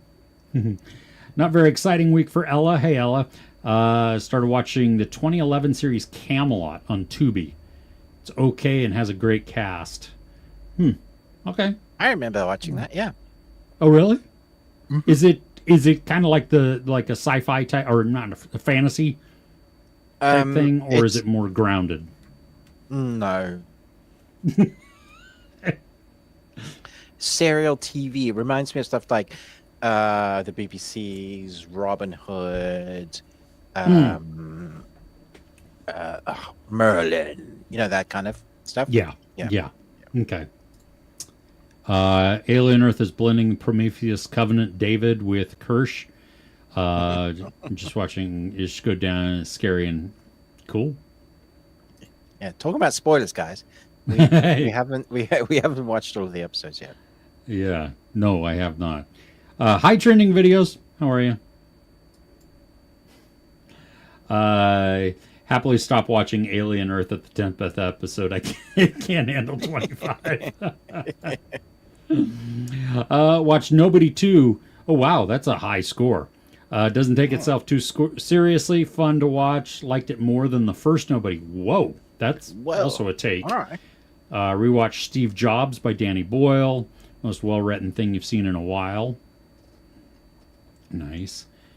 Trending videos. Because we're about an hour behind, we need a little bit more context of which movie you're talking about. Let's see here. Last few movies you guys watched on Blu-ray or 4K disc. Galaxina from 1980. Oh, wow. Blimey. What's the print like on that one? On 4K. Yeah. Jeez. Yeah. How often do you take a disc out and put it into the machine? only when I don't have it on a digital, or I can't find it on streaming. Just looking at my 4K list, trying to think what I watched. No, I watched something recently. It would be something like one of the Godzilla movies. Those ones in 4K always work well. King of Monsters, I think, is my favorite out of the new ones. That Nice. score, everything, just great. Okay. I've got Leon Ooh. and Scott Pilgrim on 4K, still in the cellophane. Like I bought it because I want to watch these, and then I just haven't done. I don't know if because I have Leon. I think I have 2 versions of it because I have the extended edition or the director's cut the or director's something. cut. Yeah. So, Does he say it twice? Bring me Yes. everyone, Yes. everyone. yes. Oh gosh. Animation is a medium, not a genre. Yeah. Oh. Cool Runnings and A Harder They Come are beloved films in Jamaica and the Caribbean diaspora. Nice. At least like Steven Seagal's Marked for Death, with all of our countrymen getting beat up without letting us. Nice. That's awesome. Oh, I remember that movie. Yeah, that was a... Oh, gosh. Yeah, just, oh, goodness. Have you ever been to the Frida Theater in Santa Ana? No, I have not. Why? I guess that's it. Alice in Borderland? Yes, and I was told I'm not getting screeners for that, so I'm so disappointed. Yeah, me too. Okay. At least maybe they weren't lying then. Maybe. Maybe, yes. Oh, Wicked. Oh, Wicked is such a good movie. Fattiness is also known as creaminess, as both come from the percentage of fat in the cream. Okay, but when talking about... But who says fat When in talking, ice cream? It says cream in the name, so we describe the creaminess. If it was ice fat, we would. First off, that would. Who would buy?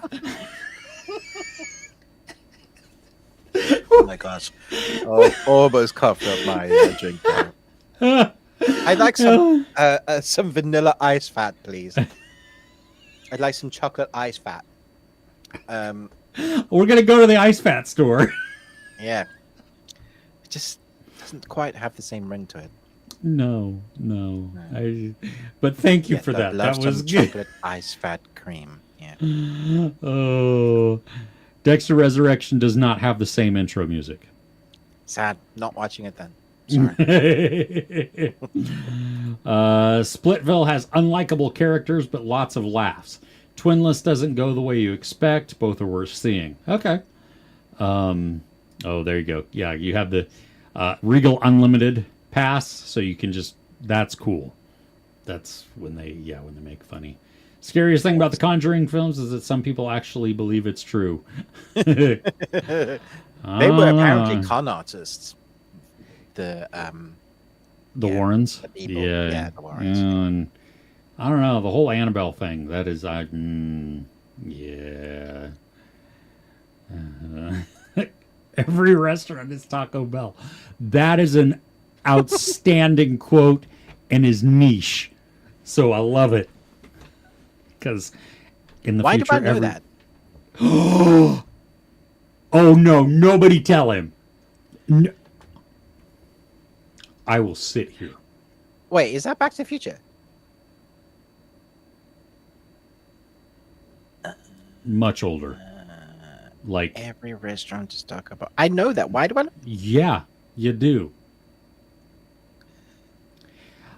I will I'm going to give you an actor. Shoot. Just a second, because I'm not giving you the main actor. Every restaurant is Taco Yeah. Oh, wait, has it got to do with the seashells? The three seashells. Yes. Yes, it does. Okay. The Okay. rat burger. Yeah. Yeah. Hmm. This is yeah. It's Who delicious. says that? Every restaurant's talking. In the future, well, Is it Sandra Bullock that says I think when she's explaining it, yeah. that? Right. Yeah. Okay. Yeah. And then he asks, I think, who's the president? Tell you what, that's a film I could watch whenever. It's so fun. It's been forever since I've seen this one too. I would have to Demolition Man for everybody that doesn't know Still what we're not talking about. having any fun. It's a great cast, too. Oh yeah. So, ooh, man who basically groomed his wife. That's True Detective season 1, absolutely brilliant in every way. It is. Season 1 is amazing. It's great. Yeah. Still prefer season 4, but season 1's great. I like season 4 too a lot. Yeah. Disney can't buy WB because there's some law about monopoly. You like that word? Amazon might be one of the highest bidders. Apple will go all in because they don't really have insanely popular IPs. Yeah, that's... Yeah. What are thoughts on Tron and Tron Legacy getting a 4K Steelbook on September 16th? What the frick? Really? Yeah, they are. And they look great. My thoughts are, yes, I will have them both. Thank you.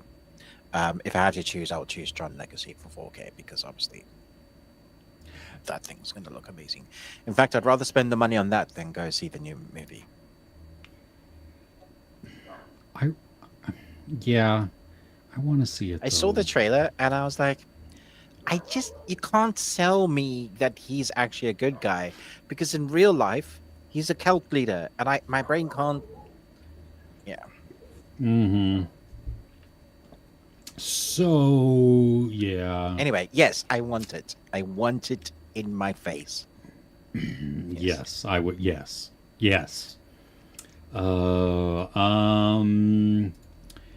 Get the other Blade. Oh, you're gonna get to the other Blade movies. It was a late night watch. Cool. Okay. Nice. Okay, let me know how long it takes you to get through Blade Trinity. Is that just not a good one? Have you never seen 3? No. Dude, that is the perfect let's get drunk movie. Oh, really? Ryan Reynolds is in that. Yeah. Isn't he as Deadpool? No, he's not Deadpool in that, but he's He's a samurai wielding dude, right? No. No? He uses a bow. Oh, he's I think you're thinking of X-Men. Hawkeye. Yeah, basically. And then there's Jessica Biel as well, who got some. She's Whistler's daughter. Who's Whistler? Whistler's the guy that helped Blade. You know the old dude, Chris Christopherson. Chris Christopherson. Yeah. Okay. So I love saying his name, Chris Christopherson. Yeah. Great. Ooh, Ryan Reynolds has that sharp beard. Yep. Yeah. Okay. Blade has a red jumper as part of his costume in Blade Trinity. Nice. Okay. It isn't. Oh, okay. Even better. All right. Hey, Sully, how are you? Sully. Well, how's things? What have you been watching? Anything good lately? Hopefully. Watch Batman Begins like 3 times in a month.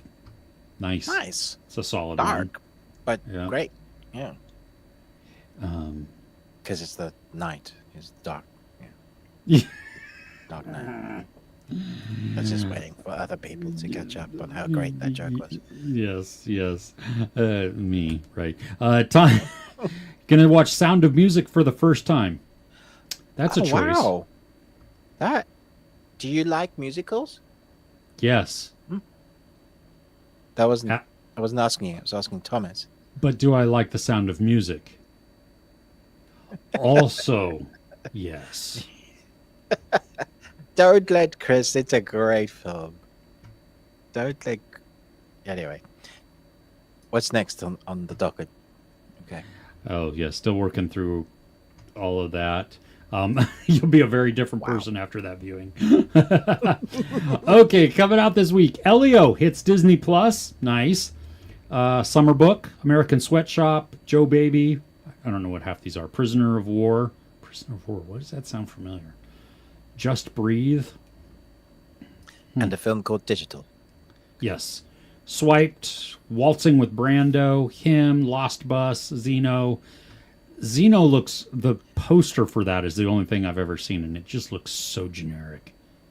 I just remembered a film that I used to watch so much when I was the manager of Kangaroo Jack, because there's a film coming out called Kangaroo. Have you ever seen Kangaroo Jack? No. I remember it, though, but no, I have not seen it. Such a ridiculously stupid film. I love it. Yeah. That's like, because I think it's an Australian movie also with Yahoo Serious. Where does he play Einstein? Yeah, Young Einstein. That's actually the name of the movie. I'm not sure he ever did anything else. But yeah, that is just a weird movie. I don't think it did well, but you know. Anyway, moving on.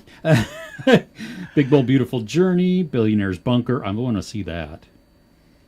And then Black Rabbit with Jude Law and Have you started watching that yet? Black Rabbit? Hmm. I haven't gotten it yet. Oh, okay. Cool. Yeah. Have you? Yeah. I have thoughts. Yeah. Okay. Morning Show Season 4, Gen V, Spartacus, House of Asher. Yeah, that's finally coming, isn't it? Yeah. It's like softcore porn and Roman gladiator stuff. That's what Spartacus always was. Found an audience, and now there's coming back for some reason. Many years later. It's been many years since Spartacus. Not the film, the series. Yeah. Yes, it is. Yeah. What's wonky about it? I need. It's still. And you know, at the beginning of the stream, you were like, you're peaking in like. Peaking? Am I still peaking a little bit? Still doing that. Yeah. Oh, okay. How about now? Is that better? Yeah. Okay. I just find it silly that we were 2 hours in and this is the first time I'm hearing this. I just figured maybe it was mine because just on my end because you know. Yeah. I don't know. Yeah. Because no one said anything. Yeah. No, exactly. When I can't see it, so I don't know if when you go loud like that, it goes massively like peaks. Okay. How about this? Is that better? Like this, and so now is it? If you speak loud like you do sometimes? Yeah, like this? Yeah, that's fine. Okay. It's still not great, but it's fine. Yeah. Okay. It'll do. That'll do, pig. That'll do. Station Agent is amazing. Better Man is great. Reminds of Last Showman. Yes. Just more sad. Yeah. Yes, I am still fixing some of my audio and stuff, but need more of them. How many more do I have? Yeah, a ton of them. I can't really do much more in here, but or junk. You could get onesies made of foam and get your family to come stand behind you, like people foam surrounding you. True. Well, I have this entire wall to my right that is bare, like nothing on it yet. Okay. So it doesn't. It's once you put stuff there, that'll help deflect some of the sound. Yeah. So, but yes, or junk. That's on the floor right now because I'm not done. So yes, you. Yeah. Most rewatchable movies: Edge of Tomorrow. How did we not say that? Yeah, that's oh my gosh. One. Yeah. Oh, yes. Edge of this. What is it? Edge of the spear. No. Edge of the knife. Tip of the spear. Crack of my ass. Cool. Ocean's Trilogy. Ocean's Trilogy, I can't agree with that one. I tried rewatching that recently, and it was slow. It was quite boring. So Bullet Train. I do watch that one quite often. fun. Almost all of Jake Gyllenhaal's movies. I agree. Yeah. Yeah. Yeah. Yeah. Yeah, Bullet Train. Yeah. Let's see here. Sandra Bullock and the girls. Ocean's 8. Yeah, I didn't really like that. You know what? I Talking about Sandra Bullock, that film that you like it. It's got Harry Potter in it. Oh my gosh! And it's a comedy. They get with Brad Pitt at the beginning. yes, Lost with Brad City. Pitt. Yeah, Lost City. Yeah. That's a fun film you could put on whenever. Yeah. Channing Tatum. Oh my gosh, he's so good in that. He's so good in that. I just love his character in that. His comedic timing. My goodness. Brad Pitt though as the cameo is just Brad Pitt needs to do more cameos because he's nailing the cameos. yes. Chocolate therapy ice cream. Ooh, that sounds good. From Ben and Jerry's. Okay. Oh, is that a flavor? Or it's just like Yeah. you go to therapy and they give you ice cream? Like, this will make it better. Because I'm down for that. That's also a great Lie idea. on my couch. Choose from one of these many flavors. All of them. Yeah. Yes. I saw somebody who had posted something on socials that was like, I put in a phone call to a therapist and a tattoo artist. Whoever gets back to me first, that's my therapy. I'm like, oh, that's pretty good right there. I like that. Yeah. Yeah. It's good. Kung Pao. That's Pao chicken? our drunk movie. That is the one I was thinking of, I think, with the cow. Oh, that's not the Viking one that cow. we watched. The drunk one then. What the hell is the one that we watched? We watched Kung Fu. I know Kung Fu. Kung Show Fury. me. Kung Fury? No. No? Maybe? It was fighting Hitler. Yes. I think it might Kung be Fury. Kung Fury. That's Kung the one. Fury. Yes, it's 30 minutes and yes. Yes. Have you seen the trailer for the sequel? Yeah, you sent it to me. Yeah, I really want to see it. But it's not out yet, right? No, I don't know if it'll ever come out. Yeah, it's kind of like Velocipaster too. Problems. They talk about making it, but I don't Yeah, know. it's insert for Velocipaster here. Yes, exactly. Mickey Rourke. Oh yeah, talking about plastic surgery. Yeah, that plastic. It just changed the way he looked. Insane amount of plastic surgery. Yeah, totally different and weird. Yeah. Kung Fu Hustle and Kung Fu Soccer. Childhood favorites. I've seen both of those. Okay, that's. Crochet Wild and Listen is telling me to rewatch the OA. Sweet. Oh, you're gonna rewatch it this month too, or next month? Nice. Very cool. Nice. Hey, Mr. Flickster. Oh, sorry. Go ahead. Do you think they're going to be going during it? I was going to. Yeah, why not? Maybe I can bring it back. Yeah. Yeah. So, hey, we're glad you're here, Mr. Flickster. Good to see you. CW's Flash had great chemistry with everyone other than his girlfriend Iris. Seriously, that character just wow. Lily Reinhart from Riverdale gives the best performance from an actress in a TV show this year in Helen Harper. One of the best performances ever seen in a show. Is Helen Harper a TV show then? I thought it was a movie. Okay, it's a TV show. Yeah, on... Where do I watch this? Helen Harper. Yeah, I don't know. I'm like, it doesn't... It feels like a HBO show that nobody's talking about. Yeah, that's Comedy drama series. Okay, 6 episodes. yeah. Stan. Yeah, I have no chance of seeing it then. Stan in Australia. Okay, Yeah. yeah. Oh, that's the only place apparently you can see it, at least Yeah. according to AI. Oh, I Oh, don't know where you guys have watched it then. Are you, AJ, are you in Australia? Where did you watch it? Doesn't seem to be showing anywhere. Oh, Mubi. Mubi has it. Oh, you can rent it. You can rent it on Apple TV, I guess. Ah, okay. Yeah, I Interesting. don't. Yeah, interesting. Yeah. Okay. Okay. Okay. Well, Weird. yeah.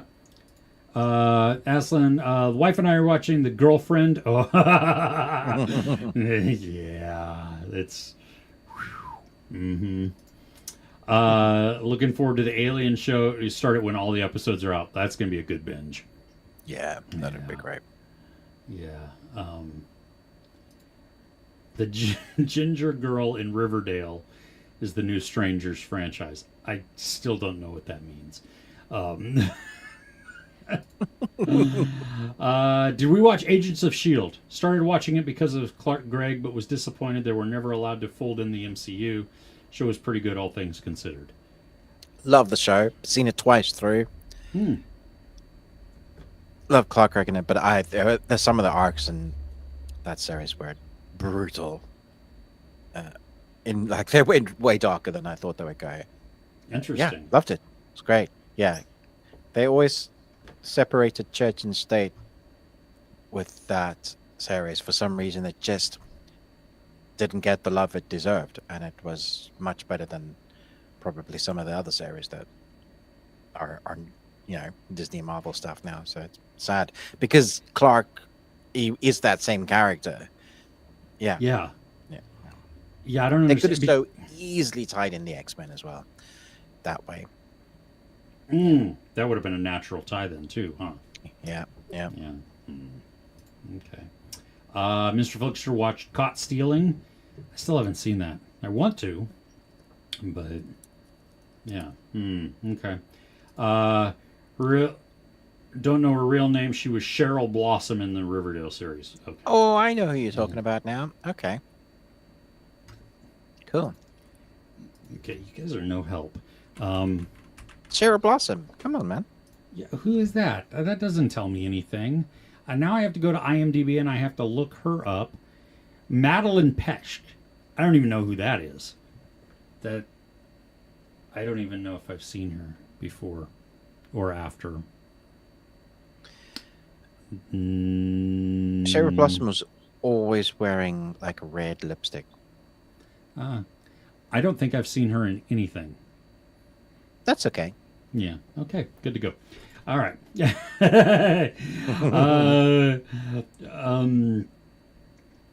Cool. Oh, you're out of here, Leon. Awesome. We'll have fun.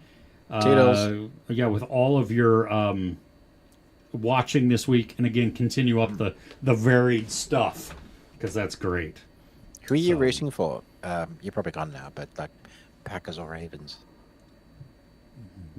Yeah, I don't know. I think Packers are the better team. Are they?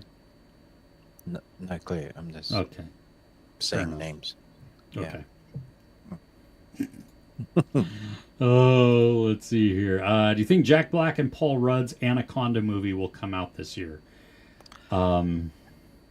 Considering I haven't seen any details where they've even started filming, I think the holding pattern, that was one of my most anticipated films of the year as well. Like still to come, but there's been nothing about it. So I'm going to say no. Yeah. I like the idea of it too. I hope that it's exactly like they lean into what it is. Oh, the cheesiness of what it is. Yeah. They need to. Yeah. Yeah. You watched 13 Seasons Why? That's a 13 depressing Reasons. show. not seasons, reasons. Did I say the seasons why? Yeah, Yeah. Well, because I was. and it had like 3 too many seasons more than it should have. I think Yeah. the one season would have been fine. Yeah. That was the whole. Yeah, Yeah. 466 reasons why. Uh-huh. Uh-huh. Recently saw a new movie about a musician from New Jersey. Oh, you got to see that already? Holy crap. That Oh. Is that what I think it is? The new That's Biodog. yeah, Biodog. with Yeah. Jeremy Allen White Yeah. with as Bruce. Oh my gosh, that's awesome. Frida and Santa Ana often has cast and crew attend their screenings. That's cool.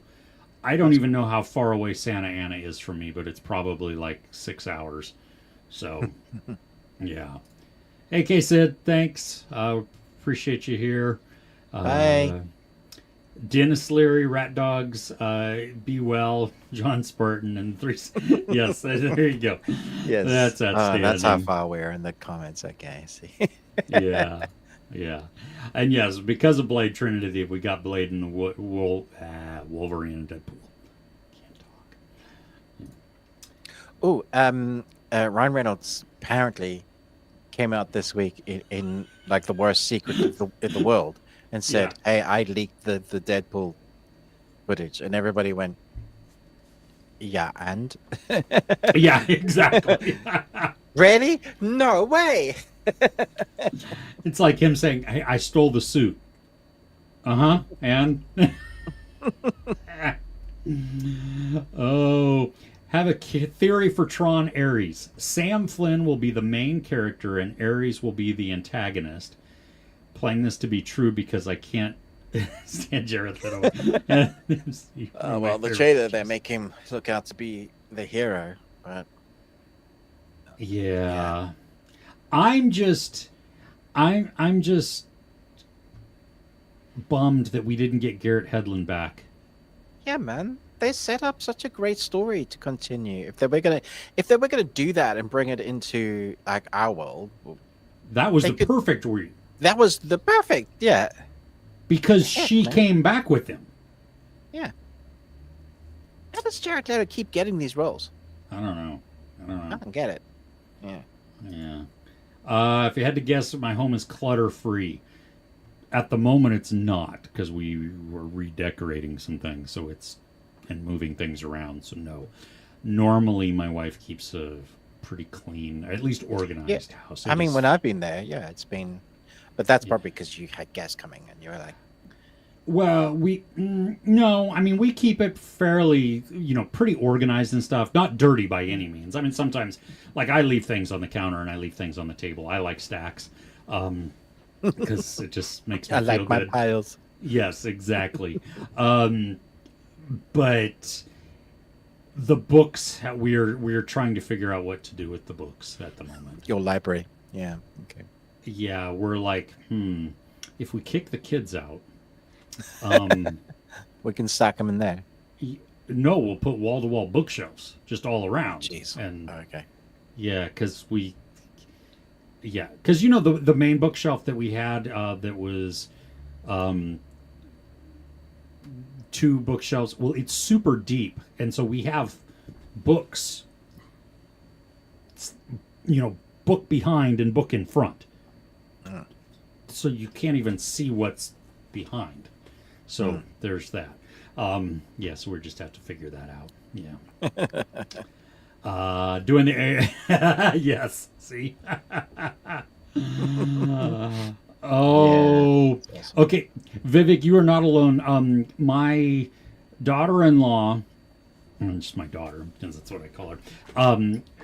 The spoonerisms where you replace or you swap the first and the last, yeah. And she did that to me once. She said Channing Tatum, and when I was recording a review, I had to do it like 3 or 4 times because I kept saying Channing Tatum, and I'm like, damn it. Hope? Yeah. What the? Phonetically, your brain wants to kind of rattle that out like that. Yeah, I see it. Well, and so now I don't know if like when I say it, I'm like, wait, is that correct? Is that the right way? Like even when I said his name just a few minutes ago, I was like consciously thinking, say Channing, not Tanning. So that makes me feel wait. good. Wait, yeah, I'm not sure. Okay. I'm not sure what I say when I say it now. Oh, that is. Oh my gosh. Yeah, Okay. good luck. Good luck from now on. Hal and Harper comes out on Mubi in the U.S. on October 19th. Oh, Okay, so a little bit more than a month. but have you seen it? I'm very confused. Okay. Me, I haven't, but AJ watched it through Stan. Oh, I see. Yeah. Yeah, okay. Go. He's in Virginia, so Oh. VPNs are a thing. Right. Yes. Virginia. Yeah. Oh, The Knight's Tale. What a great rewatch. That is... I can watch that a lot. Yes. Django It's a little Unchained. bit What? tainted now because there's no life. But like if I did that with every film that with the person's not alive, then I wouldn't watch all of my movies. Yeah. Yeah. Yeah. He's... But- I mean... She's so good in that. Everybody's good in that. Yeah. I Alan will Tudyk. fung you. Fung you until your entrails, your entrails. Pain. Oh my! Lots of pain. I might watch that tonight. I need to watch that again. It's so good. Oh my gosh, it's so good. Yeah. Oh, but then The Witch, It Follows, Nice. and Get Out. Nice. It's a good trilogy of horror there. Mm-hmm. Yep. Oh, there you go. Yep. The Knight's Tale is so good. Watching Helen Harper on the ocean, Hail Pirate King.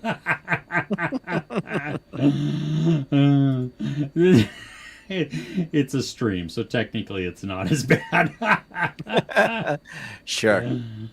Yeah. Oh, sorry, can't say more about the movie set in New Jersey. Sure, you may have seen a like a Test screening. yeah, which is awesome. I've been to a few of those where it's not even complete yet, and so I'm glad that it's that you loved it though, because that's no, you're all good. I'm in Northern California, so and for anybody that doesn't know, California is stupid long. If you live on It's the a East bit- Coast, It's a What? bit massive, California. yeah, it's Hmm. like UK is California. So yeah, Orange Man territory, Orange County, so-called. No, Orange Man territory is Florida, not California. Yeah, different Orange County. Newest Dungeons and Dragons film is also a great rewatchable film. Oh, yeah. Very true. Yeah. Yeah. That's a lot of fun. Great time. Ruben, Mhm. we have reached the end. What? Wow. Do you have any munchies? I don't. I need to go to the Okay. store. I have been distracted. And, yeah, Cool. it's a bummer, but Let's wrap up then, I guess. okay, yeah. Everybody, we thank you. I'm writing down a time code so I know. Okay, cool. But thank you for joining us. This has been great. I mean, it really has been. We love chatting with everybody. You guys have been awesome within the chats as well. Don't forget to like, share, subscribe. It helps out the algorithm a ton. We have our podcast. We do have a podcast, but if you've already watched this, there's no reason to listen to it because it's the exact same thing. But the discussion on Discord, there are watch-alongs that everybody's doing, which I think is spectacular. Great community there. You can pop in and pop out. I am tardy. I need to go back and join in again with some of that. We have our Patreon. Thank you to everybody who's been part of that and is part of that. Over 110, 115 videos in there. £1. That's the entry price, so $1.40, something like that, I guess, a month. But you can also request things, and there's different tiers for that. Ruben apparently put some kind of top tier thing on there. Just don't even pay attention to that one; it doesn't exist. I think it's $10,000. So that much. it should be. So don't even. It's not realistic, and we don't want it to be ever. But we appreciate our community there as well. It's kind of like it's a little subset of the Discord. But thank you for that for everybody who joins us there. Yeah, AJ, thank you. We appreciate everybody. Be safe. Have a great weekend. And friends, we will see you next week. Okay? Bye.